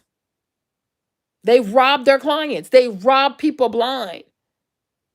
A lot of white people pay judges off. Even here, the place I used to rent my office, the father bribed the judge so he could have a gambling license. And that made him super rich. And when the feds came, he made a deal where he snitched on the judge and he got to keep his money. They be doing some dirty stuff for money, y'all. They do some dirty stuff for money. Black people don't even come close to that kind of stuff. But they're so quick to find like anything wrong with us and then to like magnet, like just increase the size of it. Like, oh my gosh, look at these Negroes doing PPP scam. A lot of white people did PPP scams. And because they're white, they were able to steal way more money way faster. These black people who got in there and scammed PPP, they got crumbs. They got crumbs. Because senators, they hook themselves up. They hook their friends up. They like every time you see them talk about black people stealing, it's to distract people. It's the crumbs. The majority of the loot is already gone. Talk about all these senators on the onset of the C-19 who were selling their stocks. But nobody talks about that though. I don't hear about charges being filed. I don't hear about people being put on like leave and you can't be a senator more. They don't talk about it. They don't talk about it. But how many senators profited from all the information they received being in the Senate and being in special committees in the Senate? You know what I'm saying? So don't be so quick to like propagate negative news about your own people. And don't be so quick to believe negative things about black people. Okay?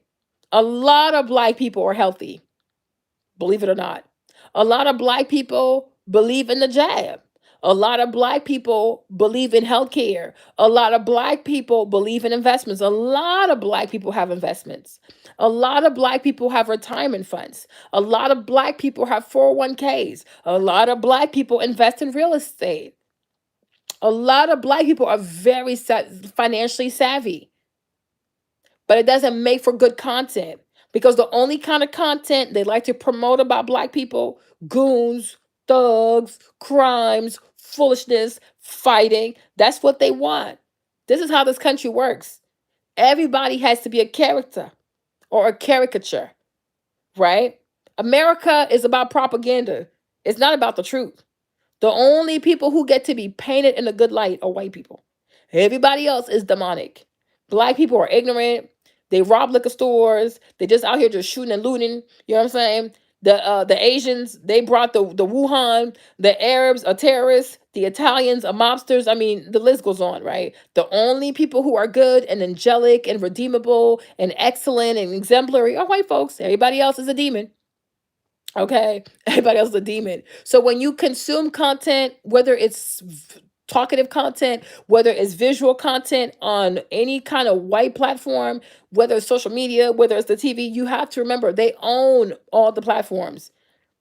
They create the content, they distribute the content, they parse out the content, they check the captions, like that you only get to see what they approve.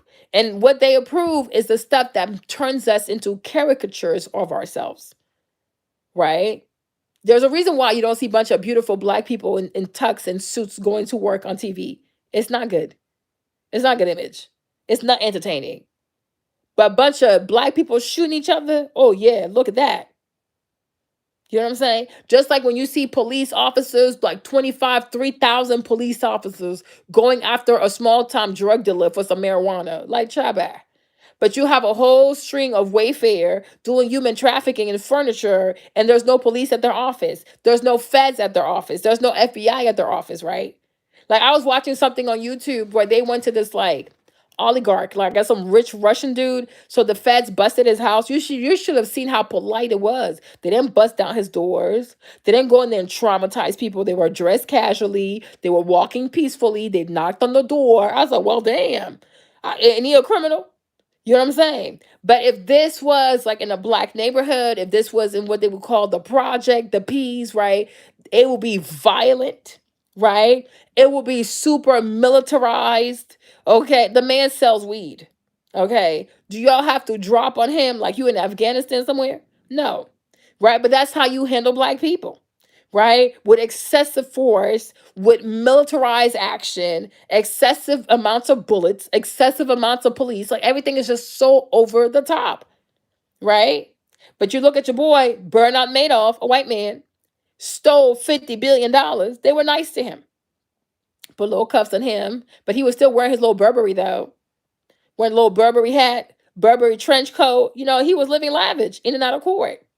You know what I'm saying? But let a black person steal $100,000, they're gonna freaking destroy your life.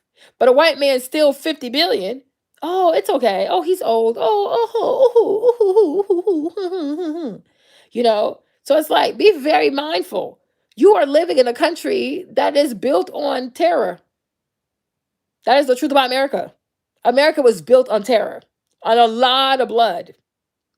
And when you've done so much evil to be this powerful, you have to constantly control the narrative so that you're not held accountable. Because do not forget, people who wrote the Constitution, the Declaration of Independence, the Emancipation Proclamation, the majority of these heifers were lawyers. They understand liability. They understand liability. They understand negligence. They understand that very well.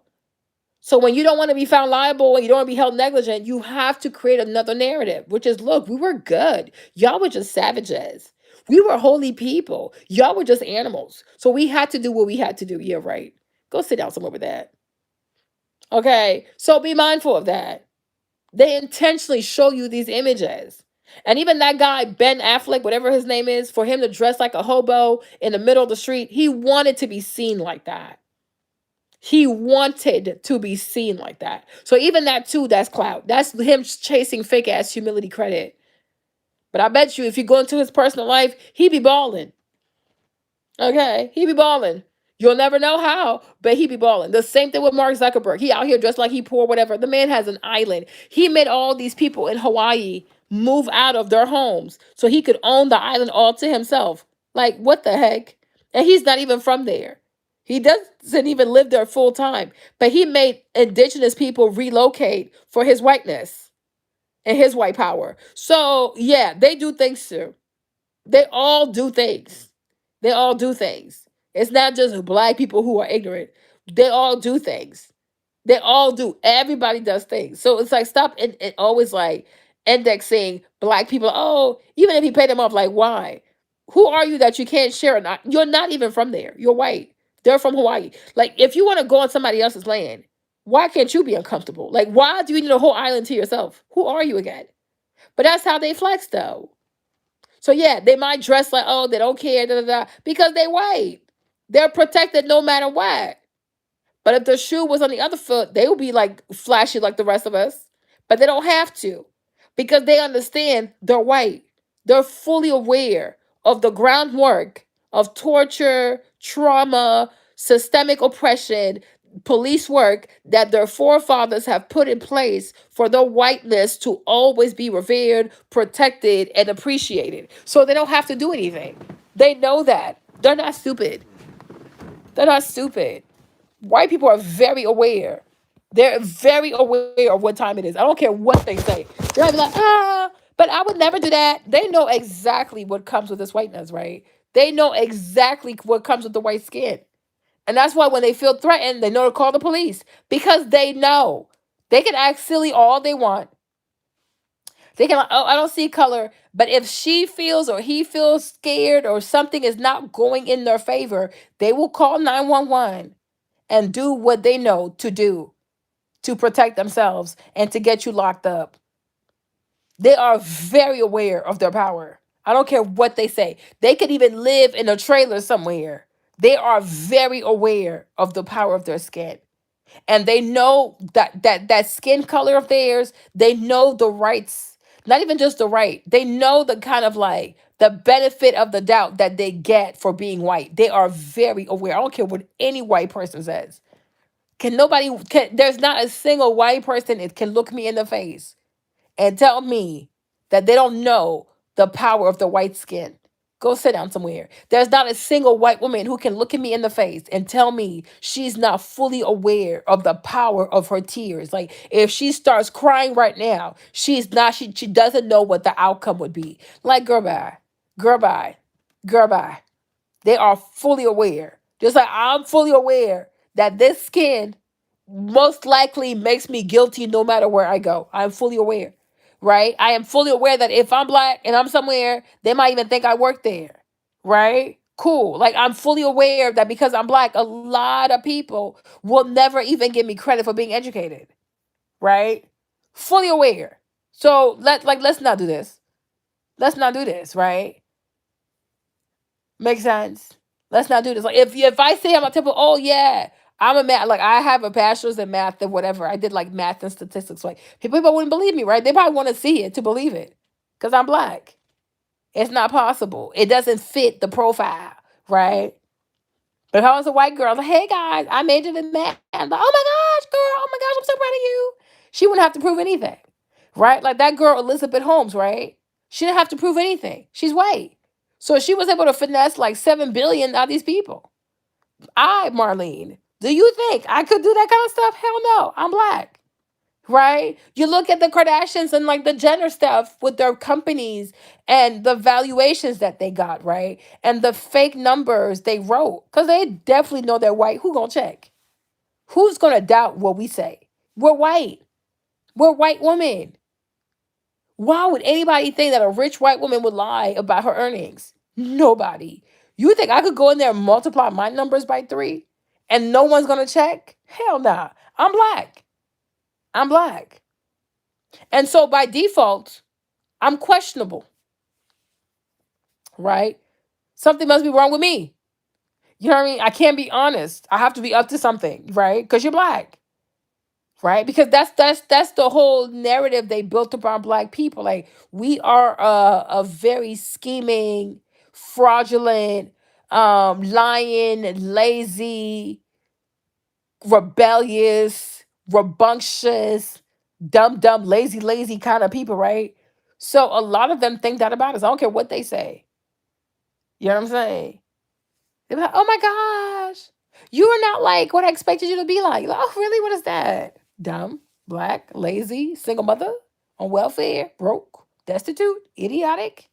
Oh my gosh, you speak so well. Like, what the heck? What's that supposed to mean? You see what I'm saying? That's that. I went to mail something like 2 days ago, and you should have seen like the white man who owned the business. He was so uncomfortable. I was like, what the heck? Because I went there the first time. I'm like, he was so uncomfortable. Like, is he okay? But it was my skin. Like it made him so uncomfortable. Right. Then I went back the next day. He was a bit more chill. Then he was trying to make conversation. Like, oh, where you from? Da da da. I was like, well, I'm from DC, but originally from the Ivory Coast. He's like, oh, that's what I was trying to figure out. He's like, oh, so you speak French? And I was like, yeah. He's like, ah. So now I'm like, am I a better Negro now because I speak French? Like, I'm like, what the heck? I'm like, what the heck is this? You know what I'm saying? But it's like that all the time. It's like that all the time. right? When they meet you, they're so scared, they're so anxious, they're like they have like trepidations, like they have all these weird jungle nightmares about you, like, oh my gosh, they're black. What they gonna do to us, right? And then it's like then the more time they spend with you, like, oh my gosh, I like you so much. Oh my goodness. You're like, okay, because you're black. And it makes them really uncomfortable. I don't care what anybody says. I do not care what anybody says.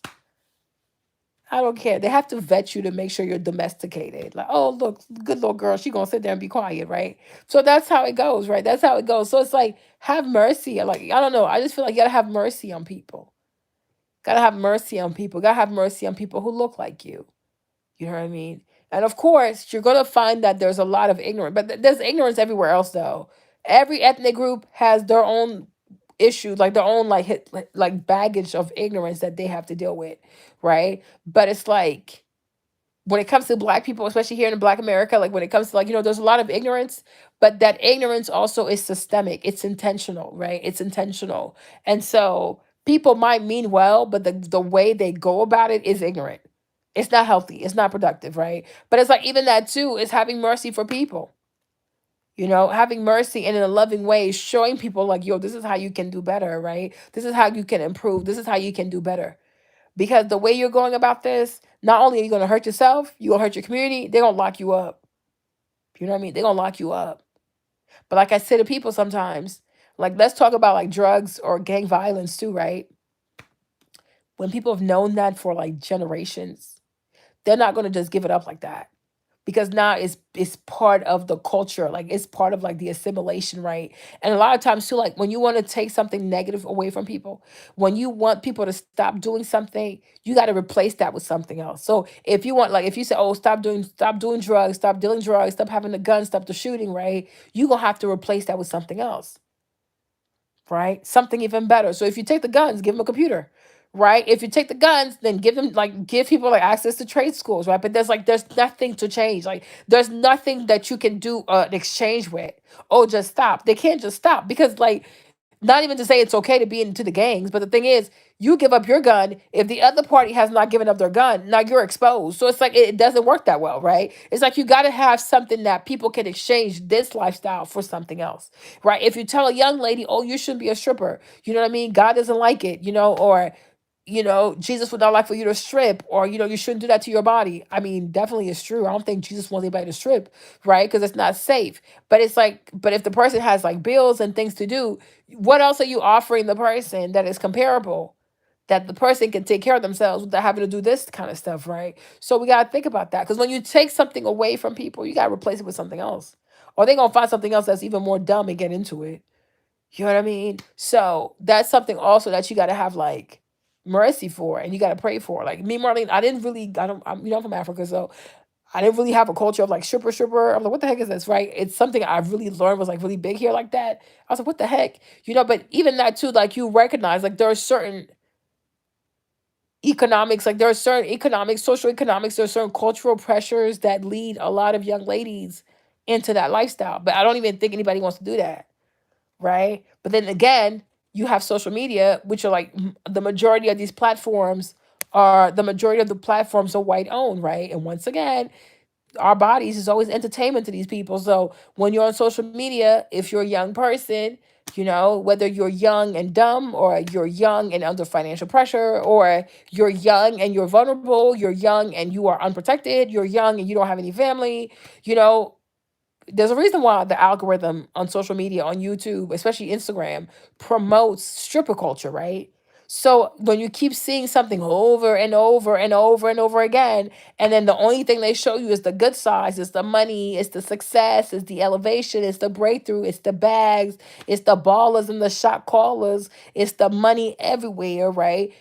If you young and you dumb, you young and you unprotected, you young and you struggling, you young and you don't have parents, you don't have family, you don't have a foundation, you're going to believe in those kinds of things, right? And next thing you know, here she's out there thinking that this is the way of salvation, right? Because these algorithms are doing something to young people.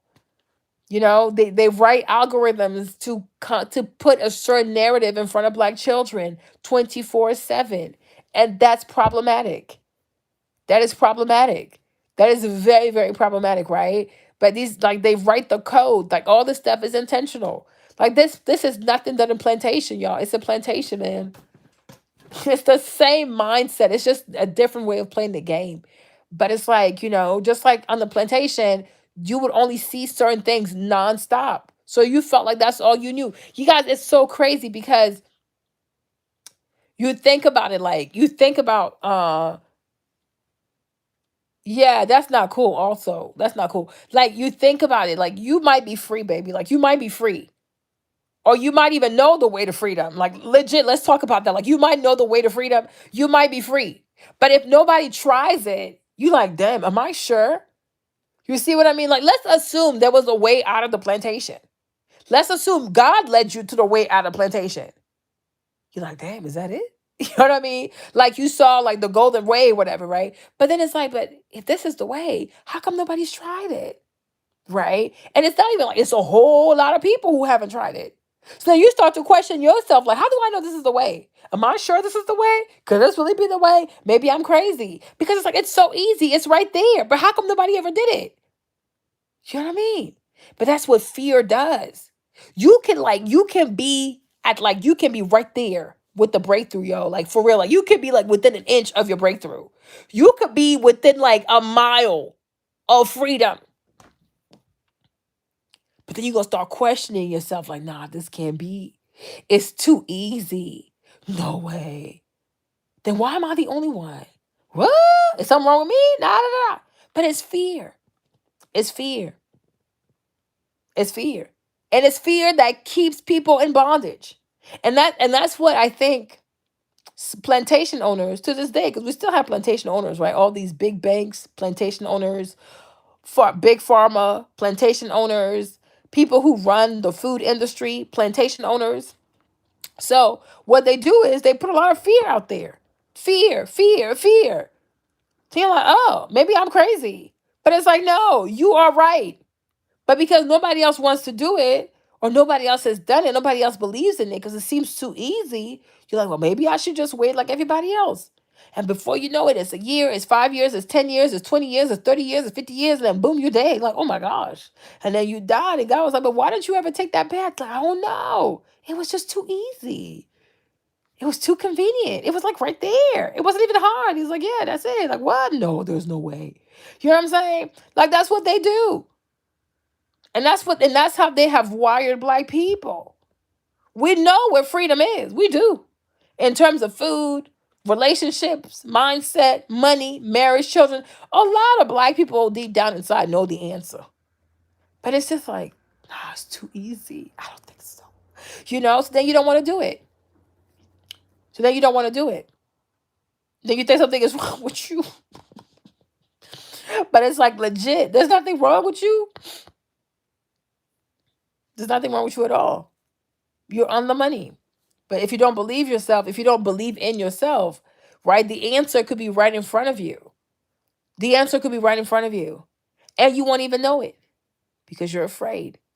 And it's the same thing with this whole money thing, right?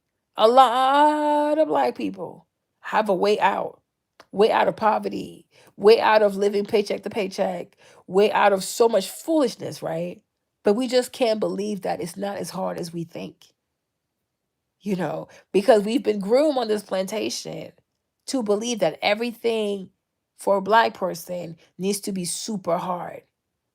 We need to build our own, definitely. And we need to be like, we need to have our own school where we train and raise black children. You know, oh my gosh, this can't be, Marlene. It's just too easy. It's like, I don't think so. You know what I mean? But we've been conditioned, just us.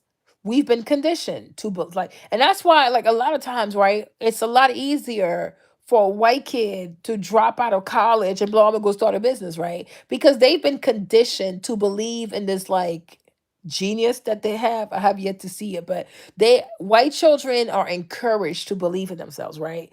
They are encouraged. They are given like role models, they're giving stories, they're giving fantasies, they're giving movies, right? To encourage them to dream, to encourage them to believe them to believe in themselves, to encourage them to reach for the stars, right? There's so much content created, right? To build up the self-esteem of white children, to make them feel like, incredible. Like, for example, right? I was gonna do that video on Patreon, but let's talk about it because I'll probably put this on Patreon. But like, for example, right? Like, let you see how like black girls, let's generalize for a minute. It's not to say all black girls, but for the sake of time, let's generalize for a second, right? But you see how like black girls, for example, have a tendency of like going for the bad guys, going for the drug dealer, or being like baby mamas or whatever, right? Let's generalize for a second, right? Cool. But it's like when you really think about it though, like besides like Princess Tatiana, and that was like 2 days ago, but besides Princess Tatiana, right? When you look at America, when have they ever created content to make black girls feel worthy? Right?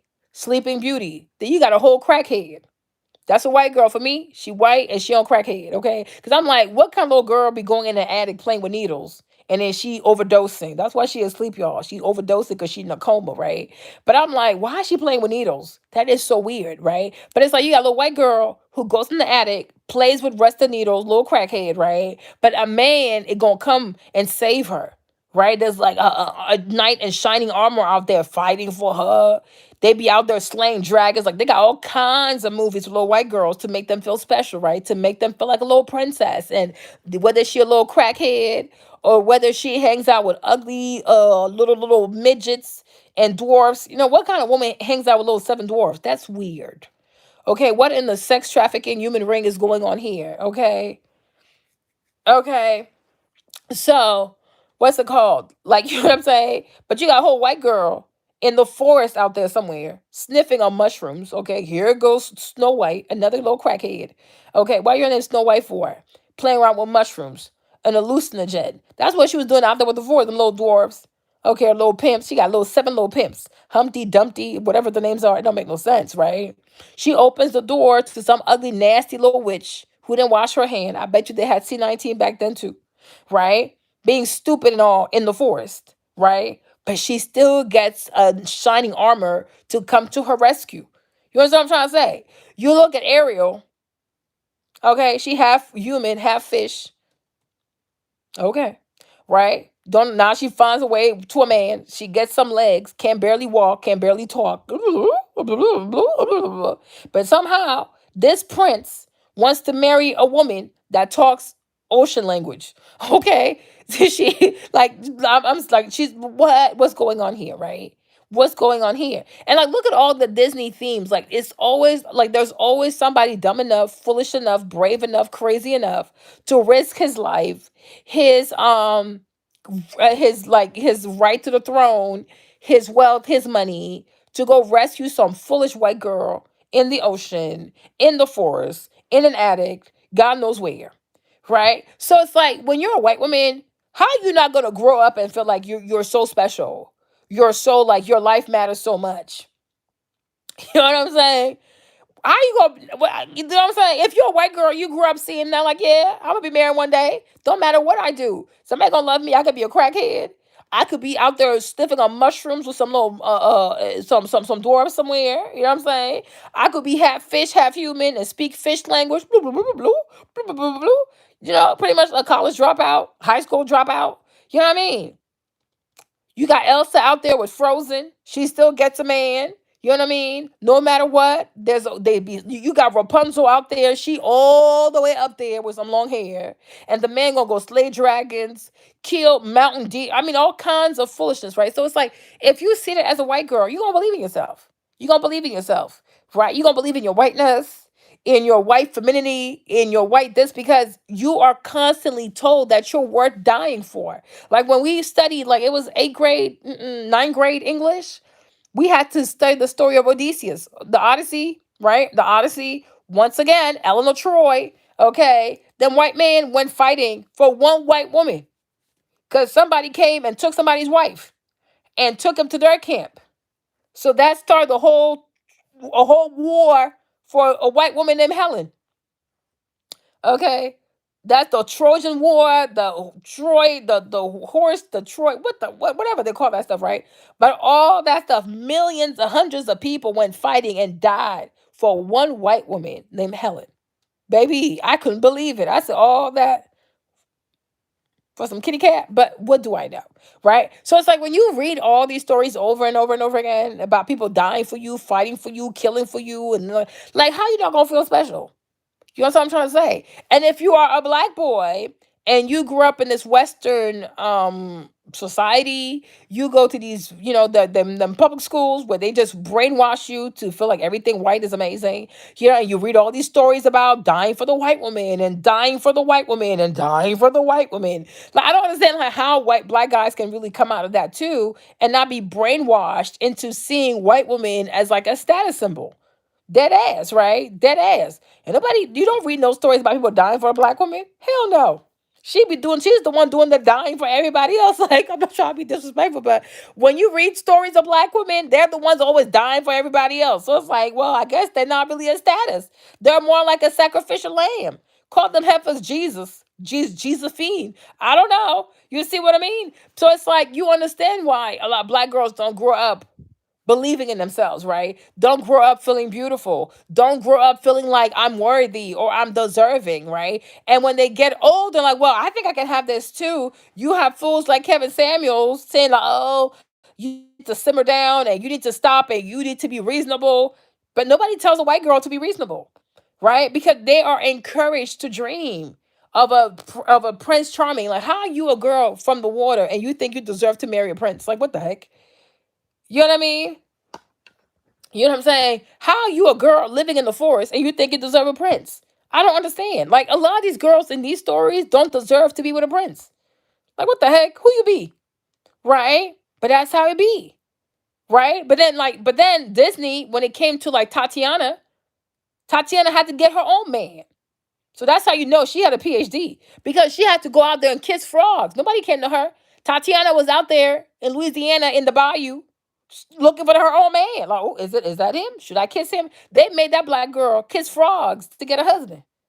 You see what I mean? But the stories with the white princess, she ain't gotta do shit. Like Sleeping Beauty lay there for I don't know 50 years. I don't know how, but she just laid there like, ooh, somebody gonna come one day. You know what I mean? They had to do nothing. You know what I'm saying? Snow White didn't have to do nothing. You know what I'm saying? They always come to them. You see? But like Tati, they made Tati be I'm a PhD because she had to go out there and find her own. With Princess Jasmine in India, right? They made her marry a street scammer, and they had to use a genie to level him up. You need to pay attention to this. Pay attention to how Disney be doing people of color. Okay, but Princess Jasmine, she marries a thief from the street with a monkey. He don't have nothing to his name. You see? So it's like when you consume this kind of content, even as a kid, and you're a black girl, or you're a little Indian girl, you're a little girl, like, you got some melanin in you. You got people like Disney telling you, oh, sorry, y'all. I'm trying to charge this phone and do this, right? But you got people like Disney telling you, like, oh no, you need to be reasonable with your expectations, right? But when it's the white princesses, they don't have to be reasonable. Have you seen Elsa's temper? Have you seen Elsa's temper? When she gets mad, everybody turns to ice. But it's like, oh no, work with her. She doesn't get labeled as an angry white woman that just turns everything into ice. Oh no, she's just hurt. She's just hurt. She's going through it, y'all. It's like it's okay. You have to love her no matter what. You have to love Elsa. You know? But it's like the black girl, she don't get that in the movie. She don't get that in the story. So it's like you growing up, you're not encouraged, you're not conditioned, you're not motivated, you're not promoted, right?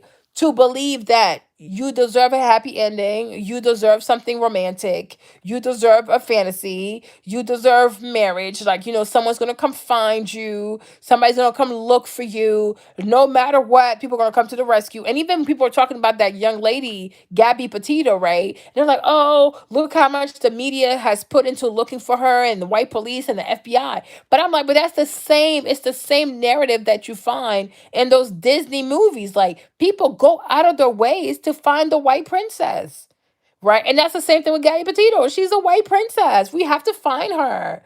And the majority of white people grew up on these movies, on these cartoons, on these animated crap. And that's just how The white girl was always presented as a princess, like someone that you go out of your way to fight for, someone that you go out of your way to rescue, someone that you go out of your way to love, someone that you go out of your way to support. Just like even here on YouTube, right? You'll see so many black girls consume content from white YouTubers, right? That will sit. I used to watch Carly Bible.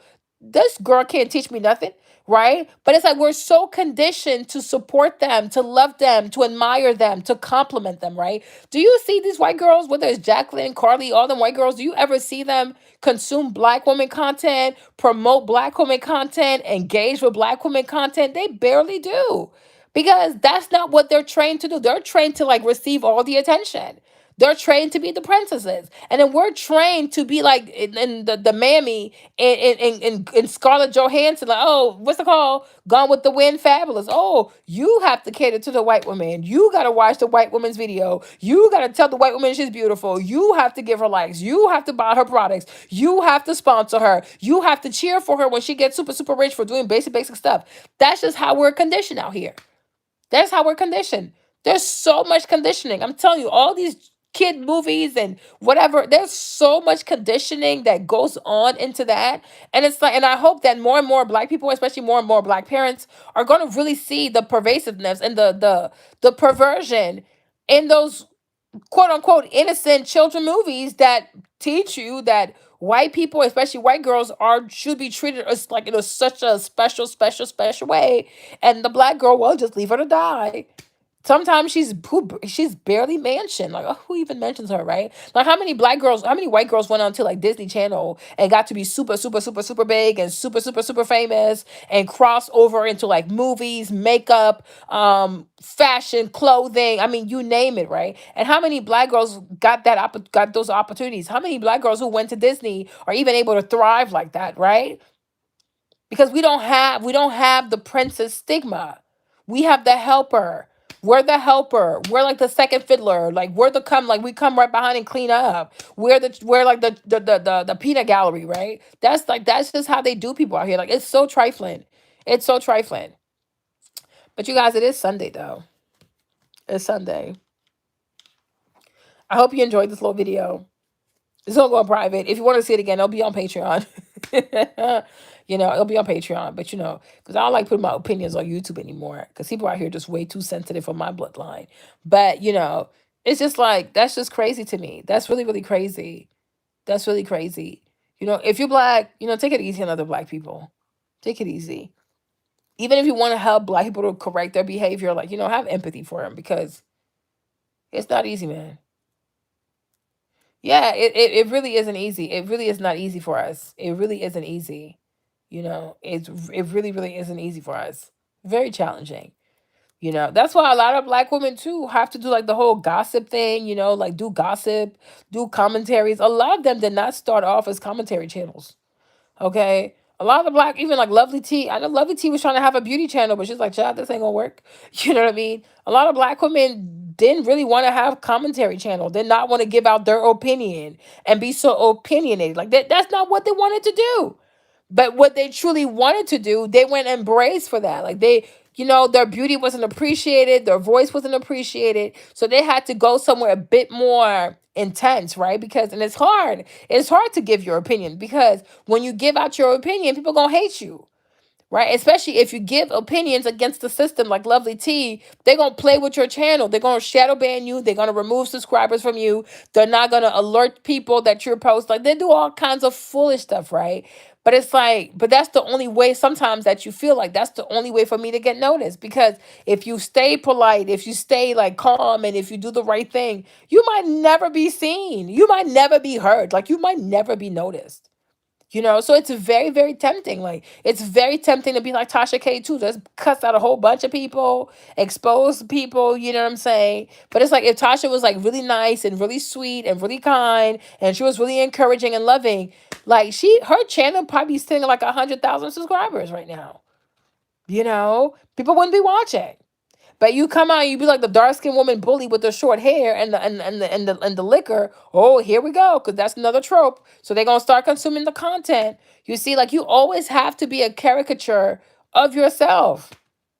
It's really hard to be like, oh, I'm gonna be black and be respectable. I'm gonna be black and not be with the foolishness. Like I'm gonna be black and be empowering because it's really, really hard. It is just super hard. Unless you turn into like a mammy, like like a whole mammy character. And it's like, and even that too is exhausting. It's exhausting. Who wants to do that all the time?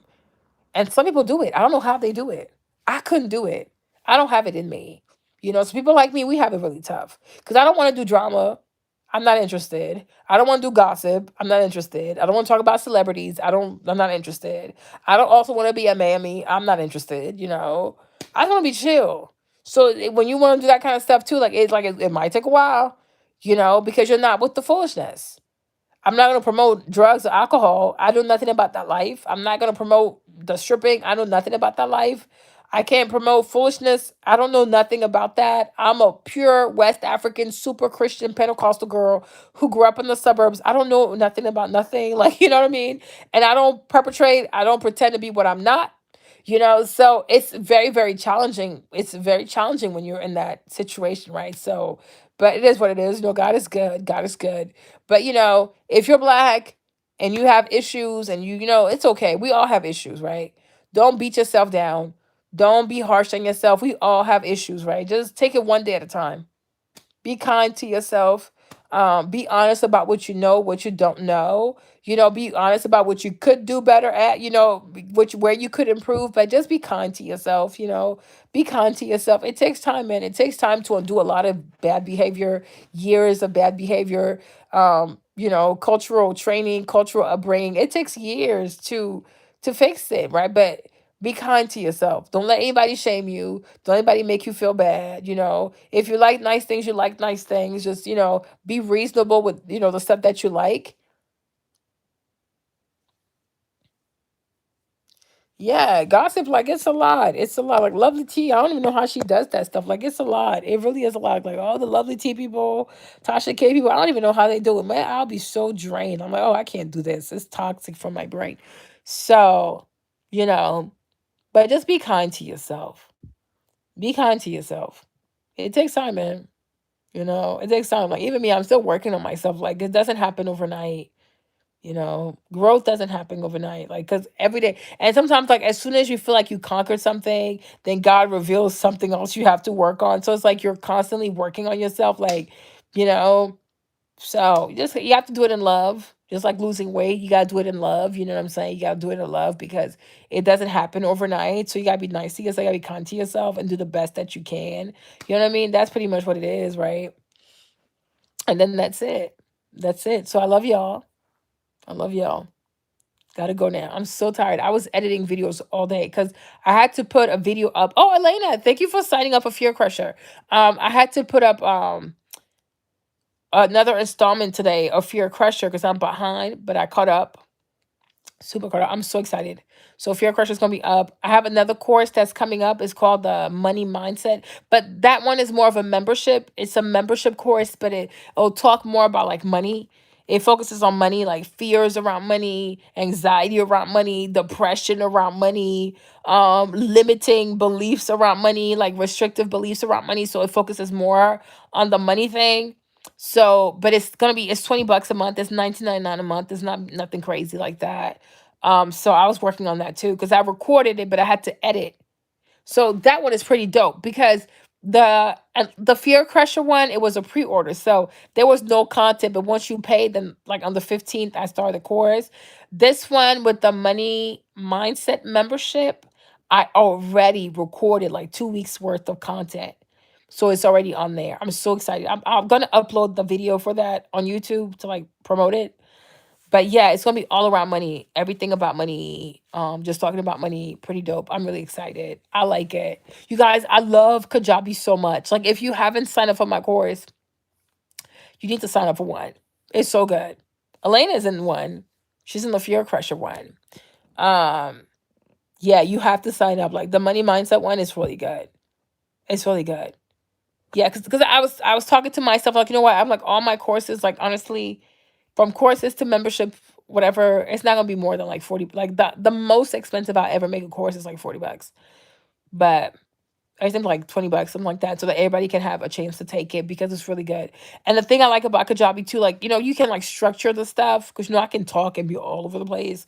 So like it really forces me to be like structured and like talk to things like that is so dope. So I love it. I really like Kajabi. And you can put like assignments, like you can put like downloads and things like that. It's really, really cool. I'm like, oh, I like this. I'm digging this. So, but I'm still getting to know the platform, but so far so good. And like when a video ends, like another one plays right after that. Like it's so nice. It's really, really nice. Like I really, really like it. I know that's so cool. So I'm excited about that. Really excited about that. And I hope I can do more courses like that and just have them up for people to consume. Because I really want to be in a space of like personal development because I had to work on myself a whole lot. And I want to share that with other people because now I have so much more peace because I've worked on myself so hard. So like a lot of things don't bother me anymore because I have so much peace about myself. So I definitely want to share that. But the money mindset one, I'm really excited. Then the next one I have to do like Fate Boot Camp, but that'll come. Then I'm also gonna have like some business courses also, like but affordable business courses also, because a lot of people are like social media entrepreneurs. So the stuff that I know, I don't know everything. Definitely do not. But I know a lot for starters, for beginners and like middle. I know a lot. So I'm gonna have like a business, like that's gonna be a different website. So I have like nothing but like business courses for like social media entrepreneurs. Like if you want to learn how to do like a business plan, you want to learn how to work with like influencers, want to learn marketing, about packaging, about design, aesthetic, things like that, branding, those kinds of things. I can teach like beginners, intermediary. I can teach that kind of stuff. So I'm super excited. But it's a lot though. Like the editing and stuff. Oh my gosh, it is a lot. And I hate to edit. That's another reason why I stopped doing YouTube. Like I just ate editing. But the thing about when it's talk through videos though, editing is a lot easier than makeup. Whew.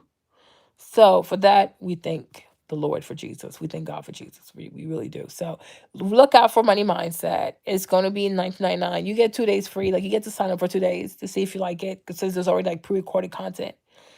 And so if you want, you stay. If you don't, you can just X out, you know. But yeah, but I'm excited. I'm excited, you guys. I'm really, and I want to say thank you guys also. Thank you so much for supporting the Patreon. I appreciate that. Thank you so much for people who signed up for the course. I was surprised. Like the number of people who signed up for Fear Crusher, I couldn't believe it. I said, ooh, Jesus, my voice is impactful. So that was really nice. So thank you so much for that. I appreciate that very much. Um, and now the Money Mindset membership, I can't wait to see what it do.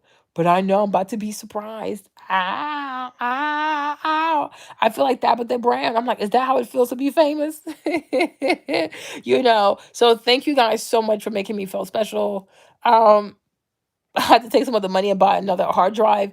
I got a 5 terabyte hard drive because now I'm gonna be editing so much content. Is like my hard drives are full. So I got a new hard drive. I got a big old hard drive coming up. I'm super excited about that part. So yeah, thank you so much. And the B palette is coming out. I just have to push it out because I changed some of the colors again. Oh gosh, I have a problem. But yeah, but I'm excited. Thank you guys so much. I appreciate you. Thank you. Thank you. Like words can't even express how grateful I am. It's crazy. Thank you so much. Like I was like, this is insane. I need to do this more. So thank you. Thank you. Thank you. Like it feels good to have support, especially financial support. It feels really good. I can't even lie. And I hope it does. I hope the courses do very well. I hope the courses do very well financially. And then number two, I hope they bring back Essence next year in New Orleans for 2022. Because if the courses do very well financially, I would love to invite some of you guys to come for Essence. I really would. Or at least have like a scholarship fund for people who want to come to Essence, but like you can't afford this, but you can afford that. So we can have like we need to do like our own family reunion. I think we should have a big old family reunion during Essence Fest next year. I really do, you guys. New Orleans is fun. Like it's gonna be lit. Like it really is gonna be a lot of fun. So I would love to have you guys in the city. Like it'll be so dope. So by the grace of God, or even if the B Palace are doing well, I'm inviting some of y'all to come here, act the fool. It's gonna be dope. We're gonna have fun. We're gonna have a lot of fun. Cause I can't wait to meet y'all. We crazy. And we're gonna talk more ish face to face. Cause you can't say everything on the YT, but you know what I'm saying? But I appreciate y'all and I do love y'all. So enjoy your Sunday. Have an awesome Monday. Be super blessed. Don't be stressed. Know that you're favored. Know that God loves you. Know that you're going to go places. You hear what I'm saying? You're going to go places. You're going to be somebody. You're going to be remembered. Okay? You're going to have breakthroughs. You're going to have breakthroughs. Period. There's no way. Like, you're going to have breakthroughs. Breakthrough. I'm sorry.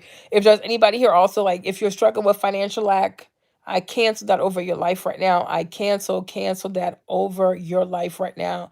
And I encourage you to be strong. I encourage you to be powerful. I encourage you to be a believer. Believe in yourself. Believe in your voice. Believe in your vision. Believe in believe in your relationship to God. Believe in yourself. Believe that your tomorrow will always be better than your yesterday, no matter what. You know what I'm saying? Believe it. Believe in increase in your bank account. Believe in increase in your job. Believe in increase in your relationships. Believe in increase in your love for your husband and your husband's love for you. Believe in increase in the love that your children have for you and at the love that you have for your children. Believe in increase in all your relationships. Believe in increase in all that you touch, all that you do. Like, I speak nothing but favor. Have a favored week. Have a blessed week. Rebuking all accidents and all incidents from your life in the name of Jesus Christ. You know what I mean? Don't let nobody stress you. Okay? You're the head, not the tail. You're favored, not disfavored. Okay? You're strong. You're brave. You're courageous. I pray a sane mind over you. Let nothing trouble your mind. Let nothing trouble your spirit. Okay? Let nothing trouble you. Let peace be your portion. And then the day after that, greater peace. Cuckoo Pessy, let greater peace be your portion. Every day, peace is your portion. Every day, love is your portion. Good health is your portion. Promotion is your portion. In the name of Jesus, don't let anything trouble you. Let nothing trouble you at all. Sleep well. Okay? All right. I love y'all. If you don't see this video, it's on Patreon. If you're already on Patreon, you'll just see the video. I'll just put it up for everybody. All right. Bye, my peeps. I love y'all. Mwah. Bisous. Bonne nuit. À demain.